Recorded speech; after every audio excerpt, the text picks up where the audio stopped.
And welcome, ladies and gentlemen, to the 10th round of the 11th season of the Bandit Racing League, presented by Full Send Racing Network. Tonight we bring you the Lady Chaos Racing 30 at Road America, our second road course on the season, and well, you'll remember if you've been around the entirety of Season 11, just how great of a road course race we had last time out in the Geezer Authentics Cup Series this season. First of all, of course, we want to thank our sponsor, Perfect Shine Auto Spa, as well as Ashley Lyle on behalf of tonight's race sponsor for Lady Chaos Racing.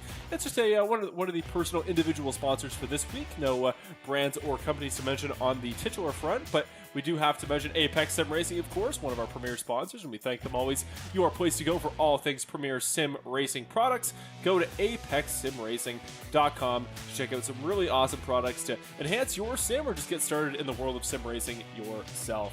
Hi, everybody. As always, I am, you know me, I am Mr. Marshall Crocker Jr. I am your host. I am your broadcast producer. I'm everything here on the Bandit Racing League. And, well, it has been a busy week here on the series hosting side of things, trying to get ready for this week, trying to get a couple of our kinks and difficulties ironed out from the past couple weeks. But we are back. We are better than ever. We are ready to go. And unfortunately, we are going to be down a co-commentator tonight. But this is kind of my domain. You know, the road courses here, especially at Road America, one of my favorites. One of America, if not the world's premier road course racing venues, whether it be IndyCar or NASCAR.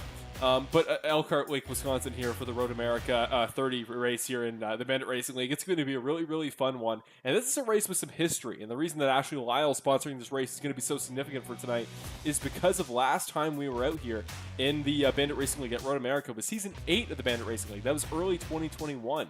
We last came here, and we'll do a bit of a recap here in a little bit. But let's just say the last time the two-car lost a road course race in the Bandit Racing League was, first of all, early 2021. It's been over 2 years. That is absolute insanity.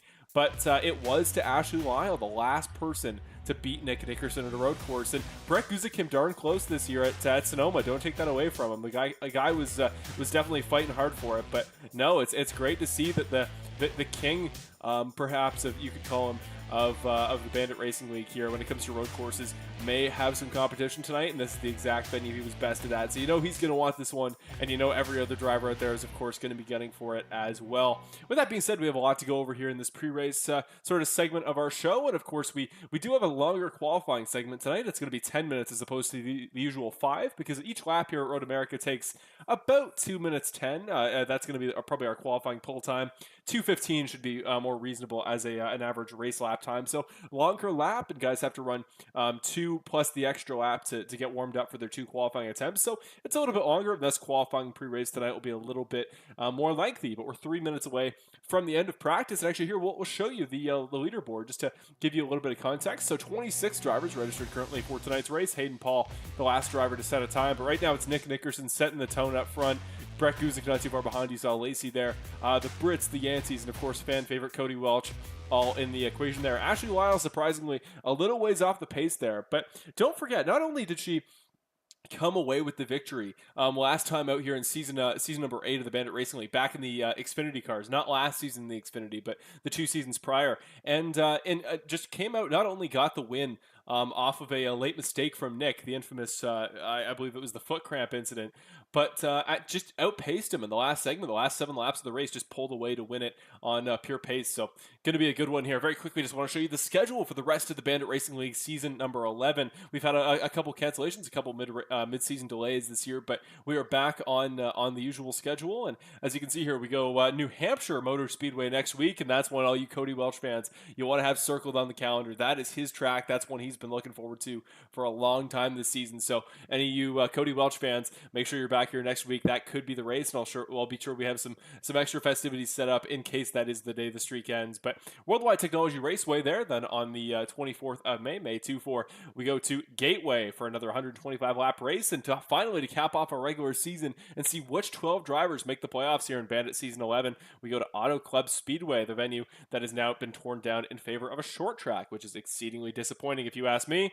Then we go to Roval to begin the chase, and that's a race that if we can make it happen, if we can get some not only my co-commentator back up here, because just Chris Ferrara was not available this week, but as well as maybe potentially Evan Wall or somebody that wants to produce here, we may be able to get me back in the car, because I would genuinely say that Roval is my best track personally in my in-car experience, and that 95 car I ran in a one-off last year at Watkins Glen.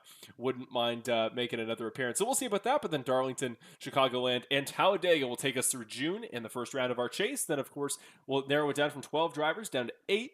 And then at Michigan, Bristol, and Richmond, we will settle the top 4 drivers, including in on wins, who will go to our Homestead Miami Speedway finale on the 9th of August to crown a new Bandit Racing League champion. With all that being said, let's look at the first of all the big picture heading into the season, and well, I'm very excited here to talk about our winners so far this season. We have had some quality names that have been in the upper echelon of our series this season. Of course, Ashley Lyle is going to be the major exception, not on this graphic, but of course we'll talk about her and her season so far. Plenty throughout the broadcast, but there are 5 winners so far this season in the Bandit Racing League, including the track they won at. And notice no driver except Lyle has won multiple races this season. You see Nick, the winner at Sonoma the last time we were out here at a road course, hasn't won at an oval yet this season. Curtis Yancey won on the dirt last week in that crazy race that came down to the wire, as many races this season have. We, of course, have Ricky Hart Jr., who got his big win at Kansas to break his streak that has been kind of paralleling Cody Welch's for most of the season.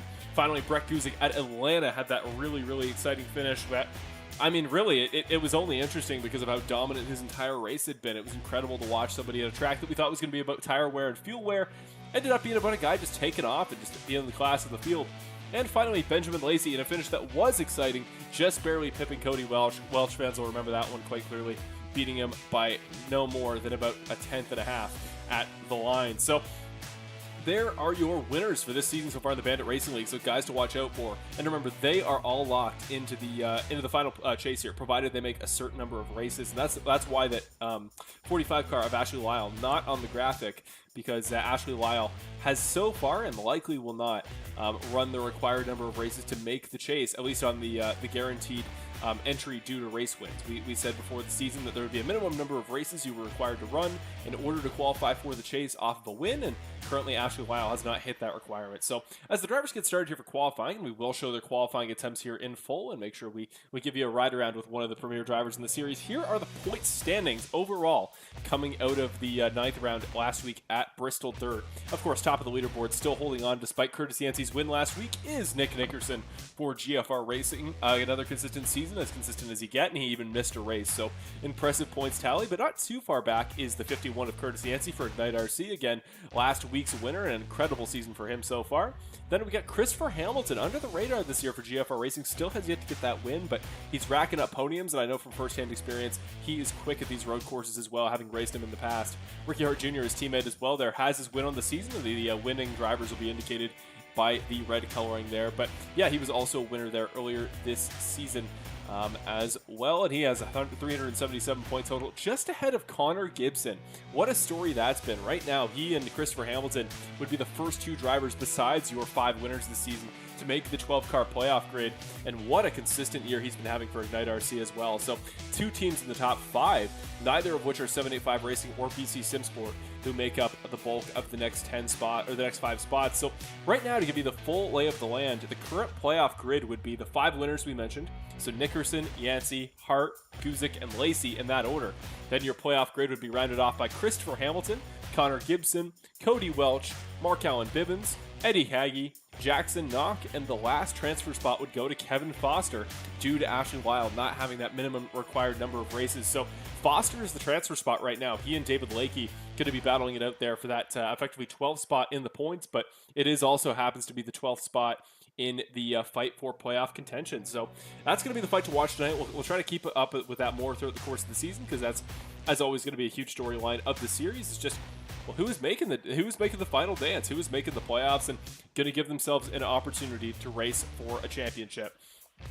That being said, let's get into the start of qualifying here, and most drivers, I should say, will run their times towards the beginning of this segment. So we will keep an eye here on some of our fan favorites and see how they do in qualifying. And actually, right off the bat, why not? Let's go to an in-car perspective here, and we will do a ride-along with Cody Welch. And we're just going to go around here, kind of give you an update on some of the drivers. We'll wait until the start of his next lap, but then we're going to do a full lap on board. And again, as somebody who has been involved in open-wheel racing, both as an advocate and diehard fan, whether it be IndyCar or F1 or anything else, but also as a former road course racer and karting myself, and as somebody who has done a bulk of my work on iRacing in road course settings. So hopefully I can provide a perspective and give you a little bit of context here to walk you through this lap. And there we go. Cody Welch just kind of tootling around, getting set up for his warm-up lap. We also have Mark Allen Bibbins, the Blytheville, Arkansas native as well, running his first time of the day. Let's actually go to our qualifying or practice results page. Maybe get a bit of an idea as to who could potentially be quick tonight in our event here at Road America based on practice times. And the fast time is going to be, as I said earlier, a 2:10, a low 2:10, so a 2:10.338 for, of course, who else? Nick Nickerson. You had to expect that. And Brett Guzik, though, not too far behind. And it's just like that race at Sonoma. Remember, it came down to the final lap where Brett Guzik went all the way to the end of the race without a pit stop, caught Nick by surprise, and Nick had to move him out of the way there at the last second to get the win done. So Brett's obviously going to be looking for vengeance tonight, and he is not far off the pace. So it would be great to see a good performance here from Brett to follow up that great race at Sonoma. But then it's Benjamin Lacey in that kind of second tier, 1.3 seconds back on his fastest lap of Nick, but still really good pace from him. So we got Lacey, Welch, Cody Welch going to be there in fourth place. And then, of course, GFR Racing's Christopher Hamilton, I mentioned earlier. He's good at the road courses. He did come home fifth in the pre-race practice. As well, Sean Britt, Mason Flagar. Mason Flagar, really good story as well. He's always been quite solid at the road courses, run seventh in practice. Really, really great to see. So that is your practice leaderboard. I want to remind you, we got 27 drivers registered for tonight's race. So we will see how many of those guys do end up running. Here we go. Cody Welch just finished up his first lap time. So let's pop this down off of your screen. We will do a ride along with Mr. Welch himself. Here we go. So coming down to turn number 2 here. This right hand kink down onto the long straightaway. So turn 1's pretty easy. Try to keep speed up. You ride the outside curve a little bit. But here we go. We're going to turn down the music a little bit so you get proper context here for Cody's lap.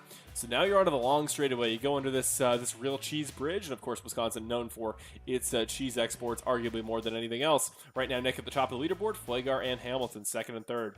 Here comes Cody, though, the hard braking zone. You want to be very steady on the gearing, and you want to make sure you're down to first here. You see on the right-hand side, down to 100 kilometers an hour there, so quite slow by the end of his braking point. This is a really tough left-hander here. The car tries to lose all downforce. You see Cody getting a little bit wide there, trying to settle it down. The car just gets light as he come over the hill, and that left-hand turn can be tough with little downforce, especially in these Cup cars.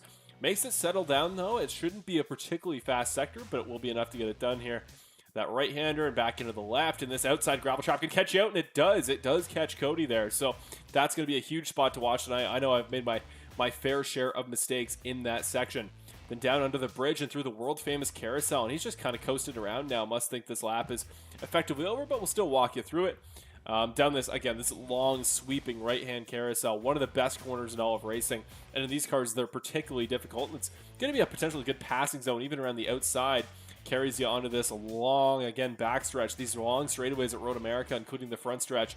Great spots for passing, and this beautiful forest scenery on both sides here as you run pretty much full speed here through the kink. And somehow the car looks slow, but he's going 200 kilometers an hour, if you'd believe it.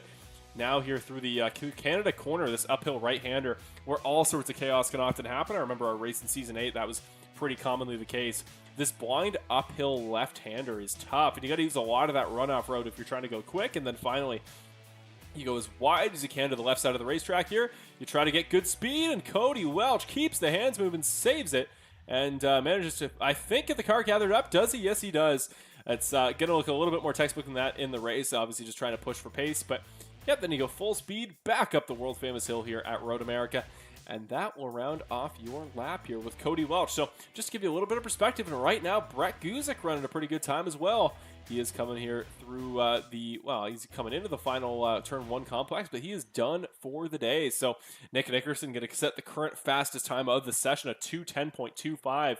Brett Guzik going to come close there, running a 2:10.4. Right now, Benjamin Lacey still on the racetrack in that Filming the Wild number 7 car. Really good pace from him so far. He and Nick and Brett, I remember back in my race at Watkins Glen, were kind of the elite tier. Those three guys got up front at the beginning and just took off. So Lacey has that pace to emulate these guys. I think he can genuinely try to replicate what Nick is doing and be fast. Sean Britt here we're going to go to. In fact, I believe we actually have a Skype camera here as well. So going to get a bit of a personal perspective here for Sean Britt. But no, Sean been really, really good this year, and he's coming here through the carousel. So again, another really good corner, and a great corner to watch him on Skype as well. Here he comes, though. And yeah, it's just been a great year for Sean Britt. I've been really, really impressed with what he's put on display for us. And just generally speaking, you see how watch it as the car, the back end, just really trying to travel on him. It's tough to just get the car low down here and just make a lap happen. We saw from Cody Welch, even once he was kind of slowing down, running at about half pace, still finding it hard to go full speed. And you see Sean Britt there even taking his hand off the wheel to shift. So some drivers are going to be running the physical shifters. Some drivers are going to be doing more so the paddle shifter on the wheel sort of style, as I usually would, and that's the less authentic way to do so. But clearly Sean Britt making the more authentic setup work here. He's got the Logitech wheel, and now through the final corner, the right-hander, he gets pretty far to the outside on the left, and he will come off the final turn, gets it settled down quite well. So this could be a good lap for Sean Britt, currently running 6th. Coming up the hill, where's he going to put himself? Can he move past Flagar and Hamilton, who currently sitting 4th and 5th? Again, a really good lap from Flagar. Does he improve? He will not. Going to stay in 6th. So really, really impressive job. I'm really impressed with Mason Flagar. We'll see if he's still on the racetrack. No, he is done for the day. So going to go back here to Eddie Hagee now, and the Annapolis, Maryland native, I believe, for the MD there, as a non-American trying to do American abbreviations. Going to put himself in 18th. Probably going to be a little bit disappointed. I would imagine there was probably a slight error there on that lap, because Eddie Hagee been a premier driver this season, top 10 in flat-out points this season, excluding playoffs and all of the quirks of that system. Here we go. Bill Harkins, though, final driver, the Ashtabula, Ohio native, coming up here in the number 12 car, now into Canada corner. Looking pretty solid here as of right now. How close does he get to the apex? Not too bad. Carries pretty decent speed there and takes the outside curbing, so should get a pretty good run up here into the final left-hand kink. A little bit off pace here, going about 2nd gear. That'll about round us off here. I believe qualifying has come to an end, so the segment wasn't actually as long as I was predicting it would have been, and it looks like iRacing sped it up a little bit once everybody had run their lap. So with that being said, folks, it is time for your starting grid here from Road America, as we got a full warm-up lap to do and we got free time. On the pole, everybody I think at home probably could have guessed that Nick Nickerson was going to be somewhere in the conversation for pole tonight, and he is indeed your pole sitter, running a 2:10, 110 would be otherworldly, a 2-minute 10.255 second lap. Really stellar job from Nick as always, and he will roll off on the pole for, I believe, it's got to be the 4th or 5th time in a row here that he's taken one. I remember there was one pole that he didn't get, that within this win streak of 7 straight road course wins. So remember, that's the streak to break tonight. Can Ashley Lyle or anybody else do it? Ashley Lyle, notably, not even in the top 12 here in qualifying. So we'll see how this race progresses. Maybe Brett Guzik is the next coming of that driver meant to knock Nick off his pedestal. And speaking of which, here he is, Brett Guzik for BC Simsport, running in the 04 car, and just it would be a great follow-up to his, again, incredible race at Sonoma, doing the whole race on one set of tires without needing to refill fuel. Tonight you will have to. It's a longer race duration. I don't see any chance these guys are able to get to the end without a tank of gas. Remember, no cautions here at these road course races. We run these green to the finish, so you're in for exactly an hour of racing here, and then our post-race show. But yeah, I would imagine there's going to be virtually no chance that any driver is able to do this race on a single tank of fuel, but Brett, I guarantee he can at least put up the fight with just pure pace. After that, we got Benjamin Lacey here for 7.85 Racing, followed by Mason Flagar here, starting on the outside of row number 2, and get incredible performance by Mason Flagar. Really happy to see that his hard work is always paying off. Then we got Christopher Hamilton going to round out our top 5. Remember, he's always good here at the road courses, and there is that beautiful paint scheme we didn't really get a chance to check out here, but you see that green and black GFR/Bandit racing scheme, one of my favorites, and again, real shame we didn't get to see it last week. This week, all the beautiful paint schemes in their glory. Sean Britt going to start on the outside of row number 3 for Britt Racing, and the number 98 entry. Now rolling off, we see Cody Welch. Looks like Sean Britt was just chilling there. Either that or stalled the car, but is now Up and ready to go is the 785 racing teammate of Mr. Benjamin Lacey, Cody Welch, going to start on the inside of row number 4. Of course, a fan favorite. I know he's going to be somebody that people are looking at very intently tonight. Curtis Yancey is now getting up to speed here, and he's going to start on the outside of row number 4, the Ignite RC driver. Then we got Kevin Foster here in the GFR Racing number 8 entry. He starts in 9th on the outside of, or the inside of row number 5. Then David Lakey will round off your top 10 for Ignite RC. Good qualifying performance for the 84 car. We'll see if he carries that over into the race. Ricky Hart Jr. going to start in 11th there, the last of the GFR Racing cars. Still not a bad performance, though. He starts on the inside of Chad Eldridge, the Ohio native, who's made a fair number of starts now this season, and will make yet another tonight here at Road America. On the inside of row number 7, it is Connor Gibson, the Canadian, who still finds himself top 5 in points this season. What a year it's been for Connor. He starts alongside Mark Allen Bivens, the young driver, the number 76 from, I need to remember where these drivers are from, but Mark Allen Bivens racing on behalf of the young drivers of the series, just in front of another Young Guns Motorsport Racing driver, Nolan Gross there. The O2 starts in 15th. Jackson Knock then for Blue Motorsports starts in the 16th position ahead of Dawson Guzik, brother of Brett, and again, former commentator of the series. We'll probably talk to him at some point throughout the night. Eddie Hagge then follows him up. The Brit Racing number 97 driver starts in the outside of row number 9. Matt Crockett and Hunter Henry will round off your top 20. Of course, Hunter Henry, a longtime fan favorite as well in his own right. The number 9 will start in 20th position. Hayden Paul then for Ignite RC starts along Jason Greenwell in the 22nd position. Then Bill Harkins in the number 12 will start in 23rd ahead of Bradley Shin, who will roll off in 24th, although he was currently sitting on pit road, it should be noted. So we'll see if those guys end up starting the race. And it looks like, by the looks of it, Ashley Lyle has not entered the starting grid for this race, so maybe just opting to just stay back and watch this race as the primary sponsor. No, it sounds like it's an internet problem, so unfortunately no Ashley Lyle tonight. It's going to be Brandon Jackson who rounds off the starting grid in effectively 25th position. So heartbreaking to see, of course, especially for a sponsored race there for Ashley Lyle. That's never what you want to see, and we're really sorry to hear. I know there's going to be a good racing product nonetheless, and hopefully the sponsor will do her proud nonetheless. I think this is going to be a fun one to keep an eye out for. But very quickly, just a quick race recap. I was talking a little bit earlier about that situation back in season number 8, so go to our race recap here and take a look at what I'm talking about. So back in season number 8, it was Nick Nickerson. He was dominant throughout the entire race in the Xfinity car. He comes down pit road here and gets himself a speeding penalty on the way in. The infamous foot cramp, takes that penalty, loses himself about 20 seconds, and Ashley Lyle at the time in the 45 car just pulls away, takes the win by what was a 2-second lead, becomes 5, and breaks that streak thanks to one tiny Nick mistake back in season 8. Won't do it again tonight, but this was the track where the king of road courses, if you want to call him, something flattering. The king of road courses had his crown stolen from him, and now it's been 7 more races. So you got to think this is the one that he wants, arguably more than almost any other. And now he'll finally get the chance to get revenge for that race. Alongside him, though, a very hungry Brett Guzik and Lacey and Flagar on row number 2. I'm excited to go here, folks. So let's get going. Here we go, ready to go up the hill. I want to hear race picks in the chat. I'm not going to give one for tonight. We don't have Chris, and I don't want to jinx anybody, but I'll give you some hints as the race goes on as to the way I could see this going. Here we go, folks. The roar of the engines. We are ready. Green flag here for the Road America Lady Chaos Racing 30, presented by Ashley Lyle. Down to turn number 1, a pretty good run for Nick Nickerson. He's clear on the front row, but now Benjamin Lacey and P2 going to come in. He's hit. Brett Guzik slides into the back of Nick Nickerson in turn number 1, and the king already. The crown may be taken away as Nick Nickerson trying to recover a damaged race car potentially in turn number 1. We'll have to go to the replay, but Benjamin Lacey has jumped in front of Brett Guzik. The race lead goes the way of the 7, but the 7 and the 04 going to battle it down to turn number 1. The 04 car already with a little bit of front nose damage as we head down into turn number 3.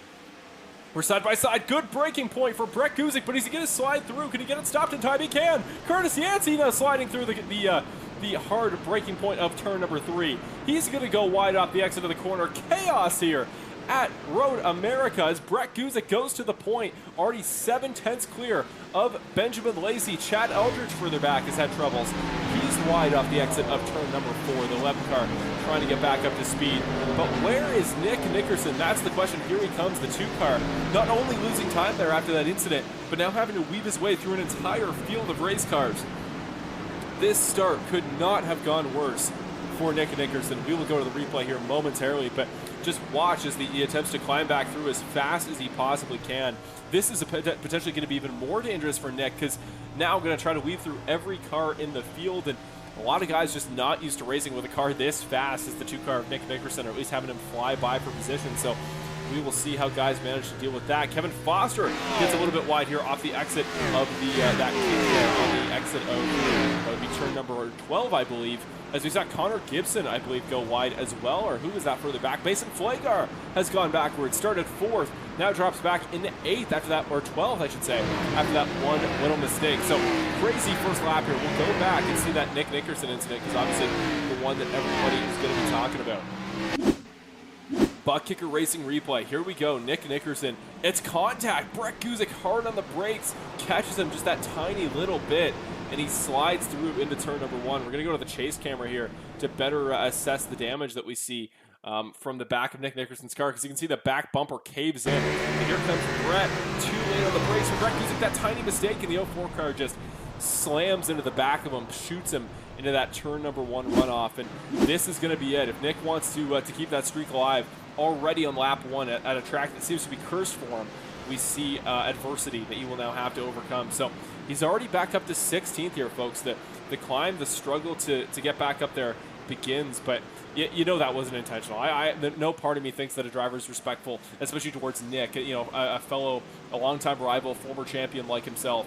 I have no bone in me that believes that was intentional whatsoever. So it's a shame to see, and obviously not the way I don't think Brett would have wanted to get that pass done, but now it starts, folks. Now the storyline begins, and instead of watching that guy up front that is just going to get out front and dominate this thing and set the benchmark for everybody else, well, now you're going to watch a Nick Nickerson that is trying to work his way back through and is on the attack rather than on the defensive as usual. Good battle here between Mason Flagar and Nolan Gross as that number 72 car tries to work his way back through the field. Flagar here through the left-hand kink right before the carousel. Going to get to the outside of him, I believe, is going to try to make this move stick here on the inside, and he does get it. So great piece of driving there from the number 72 car, a Rogue affiliate, it would seem, based on that quarter panel design. Hunter Henry further back has gone off. We'll see the number 9 car, I think, gotten the kitty litter off the exit of, I believe that's turn number 9, that left-hander there towards the carousel. So returns to the racetrack, drops into 21st, and that will be another spot going the way of Nick Nickerson. As David Lakey further up in the field as well, he's gone around, and he is fully going the wrong way here after that little Forrest right-hander down this long, speedy straightaway. Can he keep out of the way of his fellow drivers? I believe he can. Hunter Henry and Terry Condis have to swerve to avoid, but David Lakey, the 84 car, back up to speed.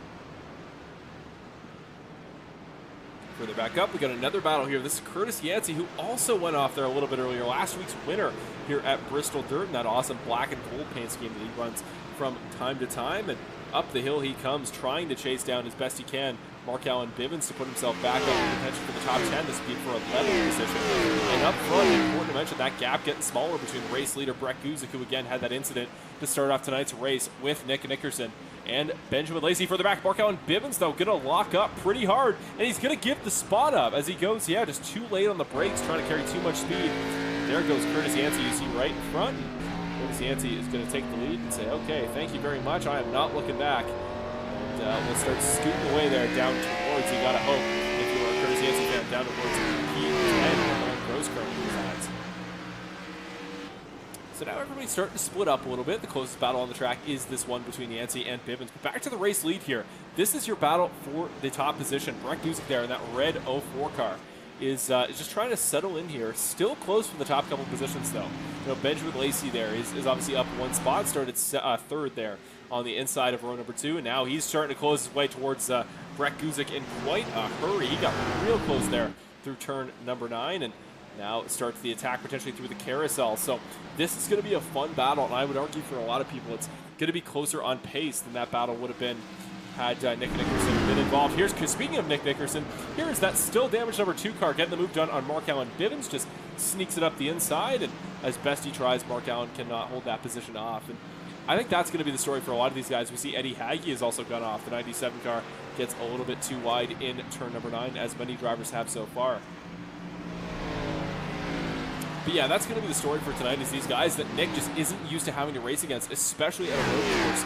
How quickly can he dispose of them? And is there anybody who can put up a really good fight with Nick? As we see here on board with the 2 car, Nolan Gross late on the brakes here up towards Canada corner. Nick it's a slide through to avoid. Nick Nickerson goes off, trying to get past another race car. You got to remember, of course, still damage on that number 2 of Nick Nickerson, and trying to look, does he have a camera on him? No, Nick Nickerson not using a Skype feed tonight, so unfortunately will not be able to keep updated with his current status. But back to the battle for the race lead. This is what we want to watch. Brett Guzik only narrowly holding off Benjamin Lacey right now, as we're 4 laps in out of 30 here at Road America. And it's Christopher Hamilton here kind of quietly sneaking up, as well as Sean Britt and Cody Welch closing that gap to the lead. And obviously, you Cody Welch fans, he wants to he wants to see some forward progress here, wants to go for the podium, potentially get that win, that infamous win that we've all been looking for a while. But to do it at a road course would be, I think many people would agree, relatively unexpected, but could always be surprised. And here we go. We see Mason Flagar now. This is a new battle with Kevin Foster, it would seem. So the 72 car right behind the number 8, that silver entry for GFR Racing of Kevin Foster, the Clutch Automotive entry. Here comes Curtis Yancey going to take a peek as well. Down the inside of turn number 3, 72 into the back of the 8 car. Carries too much speed through. Actually, Kevin Foster looked like checked up a little bit mid-corner, but that was his right to do so. The 72 now with front end damage, you can see. And now Kevin Foster's going to go off. So you got to wonder, you can see rear end spoiler damage there on Kevin's car. Did that contact from Mason Flagar? Did that cost him a position there, and potentially more, as Nolan Gross now trying to charge him? And behind it, here comes Nick, his teammate. Nick Nickerson, who already went off trying to pass Nolan Gross last lap. Is he going to get it done this lap? Sends it down the inside. Going to bump him up a little bit, but Nolan holding him off, holding his ground, and the O2 car going to put it right in front of him. The 2 cannot get by the O2, and now just losing him time corner after corner. Got to be frustrating to be Nick right now, but to be fair, I mean, having to deal with actual racecraft and just passing in general must be relatively foreign to the now 7-time consecutive race winner, potentially 8, seeing if he can make the impressive comeback today. Saves the race car, was starting to get a little bit loose there, but does manage to gather it back up. And the gap I'm really looking for here is the gap between Nick and the leaders. Right now it's 19 seconds as Nolan Gross just going to slide right off the O2 car. Was running really well at this point in the race, holding off Nick, but no, is now going to give that position up in the same corner that Nick went off in last time by. So now the 2 car gets back on the lad pedal and is going to start moving forward. But the gap was, at the start of this lap, was I think about 18, maybe 17 seconds. Nick was a lot closer. He's just not running the lap times than a guy like Brett Guzik or Benjamin Lacey up front. So clearly that damage affecting him in a meaningful way. And he's got to hope there's a natural pit cycle to use his quick repair, because otherwise, if he has to make a full pit stop to repair damage and get back up to full speed, I just don't think he's going to do it. So it's unfortunate to see the way this has panned out for him, but it's certainly going to be exactly what everybody else in the series, including a Curtis Yancey potentially, somebody trying to go for the overall series points lead. A bad performance by a guy like Nick, especially at a track that he was penciled in to do quite well at, could be a good opportunity. Back to Chad Eldridge here, who we saw had issues earlier. He is right behind the number 97 of Eddie Hagge. This would be the battle for 14th position.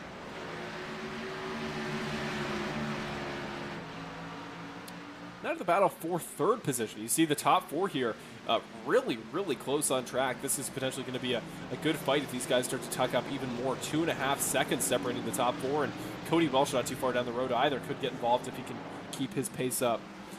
Here comes Christopher Hamilton, and it's kind of a bit flown under the radar relative to all these big storylines. Obviously, we talk about the Codys, the Kevins, the waiting for that next win, but man, I mean, Christopher Hamilton, is there a more deserving guy that hasn't quite got his share as due yet? And I was watching back to some old Season 8 races back when I was looking for clips of the last time we went to Road America. And don't forget, Christopher Hamilton has been scoring podiums and top 5s in this series for almost 3 full seasons now. He has been a fixture of this series for quite a long time, and there's probably a lot of you guys that don't remember him as a young driver or a new face to the series with GFR. He was just a driver, you guys, and is an incredible talent. So to see him in this opportunity this close, 5 laps in, already 1/6 of the way through tonight's race here at Road America, would not be surprising at all. to see him come away with that big win. And I think it might even be close to 10 top 5, maybe like 8 podiums in the 15 car. Really established driver here in the Bandit Racing League. Just again, looking for that big performance, that one big race to kind of cement himself in history. And though he has done so well in the points that I don't really think it's crossed his mind, would punch him officially into the playoffs. And you got to think there is nothing Christopher Hamilton wants more than to guarantee himself a spot in that 12-car field. Is now Sean Britt going to take a peek to the inside. He doesn't apparently buy the Christopher Hamilton hype at all. He's like, no, I think I personally can take away that free win, maybe get that free playoff spot for myself. And I think Sean would appreciate it because he's close to that required number of races, missed a couple here, so might be able to guarantee himself a set playoff berth if he is able to win tonight. Here is off the back bumper of Christopher Hamilton, who you see live on Skype up there on the top right. Looking quite motivated, quite determined, and off of turn number 3, that hard-braking left-hander really bunches the field up. And this battle here, this fun one between Hamilton and Britt, is starting to let the leaders run away. Guzik now starting to pull ahead of Lacey by about 9/10, and that's 2/10 back now to these guys. Remember, last time by here, it was 2.5 seconds separating the top 4, now up to 3 and almost 3.5. Let's see the really hot brake calipers of these guys in the front tires as they brake here hard into turn number 9 and down through the carousel here. It's going to be more of a gradual lift and coast, just feathering the throttle rather than really hard braking maneuvers. But it's going to stress these cars now as much as it stresses the drivers. And a lot of people would argue that stock cars like a NASCAR that we run in the series just not meant for tracks like Road America. A NASCAR, even right now, to my knowledge, only started running here in the Cup Series last year. This used to just be an Xfinity track, and Xfinity, a series that typically is a little bit more forgiving of, or is a little bit more accompanying of more unusual road courses. So here we see, the 7-car Lacey getting back in it. He clawed back about 3/10 there in the second half of this lap, and this time by we're going to do a lap time comparison here, lap by lap, and see exactly how the 04 car in the 7 of Benjamin Lacey have compared thus far. So back up the hill, you see lap 1, obviously can't go off much, but Lacey was slower. But on lap number 2, Guzik set his personal best of a 2:11.9, but Lacey topped it, running a full 1/10 of a second faster, then 3.5 tenths the next lap. But it was that swing on lap 4, he got about a half second on him that Lacey really hasn't been able to claw back. It was faster on 5, slower on 6. So they're trading those lap times back and forth. But now Sean Britt has gotten by as we've watched this. Did get the move done on Christopher Hamilton. We're going to go back to your Butt Kicker Racing replay here and see how that pass just went down for P3. So here we go, through Canada corner here. Oh, he just got wide is what happened. Christopher Hamilton just giving up that spot by accident. Just made that tiny mistake. And again, no doubt is that corner one of the toughest on the entire service. Here we go one more time. You see Christopher Hamilton, just that little mistake, and washes out, gets wide, and there goes Sean Britt. Gets the spot for free. So there you go. That's what you like to see. There's nothing better than free, especially not a free spot, a free podium spot, in a race that I'm sure would mean a lot to Sean Britt, not just for the win, but just to get another podium and pick up some more valuable points here in the course of this season. Who else can we look at here? Maybe Ricky Hart Jr. here, who quietly sitting in 6th position here. Remember, he qualified up in the 11th spot. So to go up 6 more spots, already qualified in the top half of the field, but to continue improving and moving forward, that is what you want to see if you are a fan of Ricky Hart Jr. And I know there are definitely a few here in this series, so good to see his success so far. We're going to go check out his Skype camera as well. I always like to give you the personal in-car perspective for some of these drivers and see exactly how they are they're handling and dealing with stuff personally at home in their own sim setups. And you see the 3 monitors set up here for Ricky Hart Jr. He's got the quality software and apparel that you'd expect of a Premier driver, but even just a GFR racing driver. Those GFR guys always running Premier equipment. Ricky Hart Jr. is no exception. Up here in the Canada corner, a little bit early on the downshift there, but not too bad. Going to go wide. He's going to have to really settle it down there through the apex, but a nice conservative line. He's running a pretty good pace here, and I don't think you're going to complain too much with Ricky Hart with a track that I don't think Ricky considers himself a road course expert whatsoever, but definitely a guy that can rack up a good finish on his day. So a 6th position, probably not something to complain about if you are the driver of the number 1 car. I want to get you guys here on the YouTube side of things involved, though. Who is your race pick from what you've seen so far? Do you think Brett's going to be able to hold off Benjamin? Do you think that gap that is now up to 22 seconds for Nick, is that going to get smaller so far? Do you think there's any chance that the road course whatever you want to call him, the road course master. Do you think there's any chance he's going to start clawing that back here soon, or what is going to happen? So let us know here in the YouTube chat, and I'd love to start mentioning through it, because we don't have a co-commentator tonight. Christopher Ferrara is unavailable, but I'm always happy to sub in and do my best to do a nice solo performance here on the broadcast booth. But yeah, up to 10th, as I just mentioned here, Nick Nickerson making that improvement, making that the 2 car that, again, has that notable damage to the front and rear bumper. Going to do the very best he can to keep the pace up, just enough to get good points. And I mean, no cautions here at the road courses. We don't call them here in the Bandit Racing League at road course races. But if he can get at that caution, if he can get some damage fixed, wouldn't be surprised if he clawed his way all the way back up to maybe even a top 5, depending on how those top 5 drivers continue to run. We're just looking at this battle here, a 3-way pack between Hunter Henry, David Lakey, and Chad Eldridge. This is for 16th, 17th, and 18th, respectively. David Lakey here, we also have a Skype perspective for. We'll go to him and check out his live sim setup. Yeah, just a lot of really interesting little battles here that happen at the road courses all the time, and they're between different names. You know, the guys at the ovals, they typically fall in a kind of a set pattern of, you know, you finish about maybe 10th to 16th on average, you know, racing with guys that are around that typical week-to-week skill set. But road courses are totally different. You know, some guys just thrive here and take it upon them as one of their best, and some of the guys who are normally really good at ovals just struggle a little bit to find pace here when it comes to turning right, not just left. So David Lakey on board here. You see the Greenville, Kentucky native watching this battle happen up in front. This is really almost a 5-horse pack, because David again has Chad Eldridge behind him. In front it's Hunter Henry, and he might get the move done here down into the carousel turn. The 84 car going to peek underneath and does find the gap, slides him up, and the 9 car going to lose out on that position. Maybe Eddie Hagee as well, because David should get a good run here off the corner. We're going to go back on board here and watch one more time down there, getting this long run on the backstretch here off the roll bar. You see, oh, the 97 is going to go wide. Looking to the right side. Is there a gap? There is a gap. Going to have to outbrake him though. Touch back in behind. Gets a little bit of slipstream, and now he's going to just send it in. Later on the brakes is Eddie Hagee. Can he get it wound up though? He locks up a little bit, and there is the gap. Expert maneuver there from the 84 of David Lakey. Just put the pressure on, wait for him to make the mistake, and take the spot from him. Great that we checked in with David, and in that time already made 2 passes. Back up here to this battle though. Christopher Hamilton under attack by Cody Welch, the fan favorite, and the 85 car. Gets it done. Going to steal that spot masterfully. Going to get a little bit loose, but I'd argue the best in the series at keeping the car underneath and keeping those hands moving is Cody Welch, and does hold on to the race car, does get that spot, and we will go to his Skype camera as well. But yeah, just incredible work he's doing right now to keep that car not only moving forward, but keep it under him. And now he's going to start to chug away, or at least going to try to, because Christopher Hamilton's something for that car just has not been working as the stint has gone on. The longer he's gone, the more that 15 car seems to give up time to those around him. Jackson Knock now going to head down pit road. Is going to be one of the few drivers tonight who has pitted thus far. And again, we're almost guaranteeing here on the broadcast side of things, we will see a set of pit stops, and that'll be a chance for Nick to use that quick repair that you've got to guarantee he's been thinking about for pretty much the entirety of this race so far. But also give a chance for these guys to pit and take new tires and potentially start to see pit strategy work into the equation. And now Cody Welch a full second ahead of the car behind, and yeah, pretty safe to say he is going to pull away with that 4th place position and try to get away from Christopher Hamilton.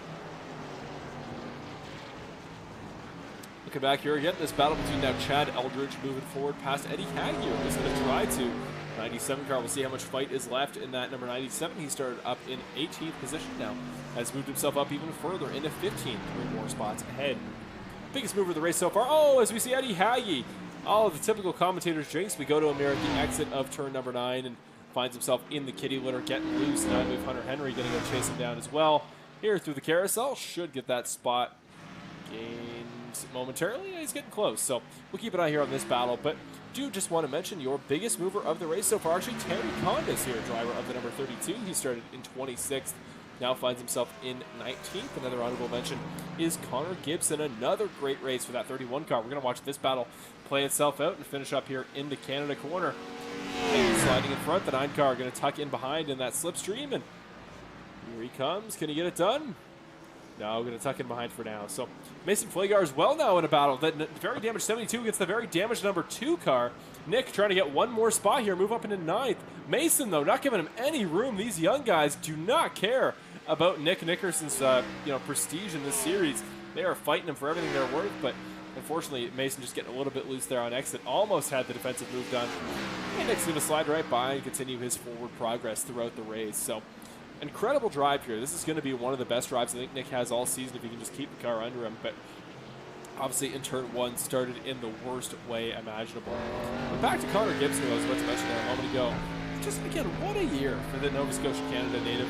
31st there, not 31 car, I should say. Sits in 7th now, started in 13th. Just always getting those top fives, finding points here and there, and it's something that you don't expect necessarily of a younger driver, but he always finds a way to do so. Just get those solid points days and settle the car down when everybody around him seems to be in such chaos. So always really impressed with Connor Gibson, but particularly today. What a drive from the young Canadian here in the 31 car. Now Curtis Yancey going to do his best to try to make up that time, but right now I believe we are smooth sailing if you are a fan of the 31.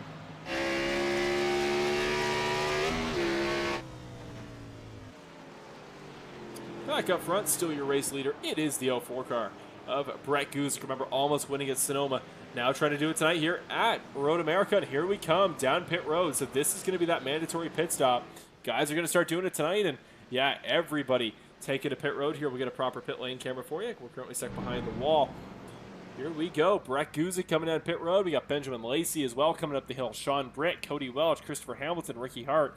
Everybody is pitting. You see on the left side in the timing tower. Watches those pits pop up, and thank goodness if you are Nick Nickerson, provided he does pit, he has to be very excited, you got to think, and yeah, he is down pit road here, so everybody going to take the opportunity to come in and take their pit service. So watch the battle off pit road here, folks. We'll see if any major movement happens. This could be a great chance. Does Benjamin Lacey want to take the chance, maybe take less tires in an effort to get out earlier? He does make up a little bit of time, but Brett Guzik is going to hold on here, so Brett Guzik still the race leader there down into turn number one, and now he's got Benjamin right on the back bumper. Both guys on fresh but cold tires. We'll see how they're able to survive here on pit road. Any foot cramps for Nick today? No, it looks like we're smooth sailing, at least getting into the pit box. The two car going to settle in here right in front of Mason Flagar. We'll see who wins that battle off pit road. Cody Welch clear of Christopher Hamilton by a couple seconds. Then it's Ricky Hart Jr. as we exit the pits. Curtis Yancey, Connor Gibson, and now the two car is still on pit road. Mason Flagar going to beat him out first. That damage for Nick Nickerson, he had to repair it, and it is clean. That two car is no longer damaged. It is ready to go, but it is 36 seconds back of the race lead. Will we see one of the best comeback drives in Bandit Racing League history tonight? Where will he end up? Maybe that's a good question for you guys watching at home. Where do you foresee Nick Nickerson ending up here at the end of tonight's race? Fresh race car, down in 36th. What are we thinking? How much do we think he can possibly claw his way back here tonight? So, what an interesting race it's been. Perhaps it wasn't what you want if you're a Nick Nickerson fan, and I totally acknowledge that. But it's still, I think, going to turn out to be a race that you can't totally regret, because if you're Nick, you really didn't do much wrong. You put yourself in a reasonable spot. Didn't take any risks in the first corner. Just sometimes as a racing fan, it's the way the luck goes, and by that I mean sometimes you get no luck, because unfortunately racing can be a very cruel world sometimes. I have the utmost confidence that Nick is going to be disappointed about this race, but also that he's going to, I think, hold his head high and understand that if he can even just claw back to a fifth right now, really, really good performance overall. And now back to this battle here. Cody Welch and Christopher Hamilton going to kind of reform their rivalry of sorts a little bit here. Remember, they had the move earlier where Cody Welch took advantage of a small mistake, I believe, from Christopher Hamilton and got that spot. Now I'm going to try to do it once again here the other way. As again, Christopher Hamilton, always really good at these races. He knows what he's doing in a road course, so could this be an opportunity for him to get back up here into the top four? And Church and Sean Britt, who's had a lock on that number 3 spot the entire race so far.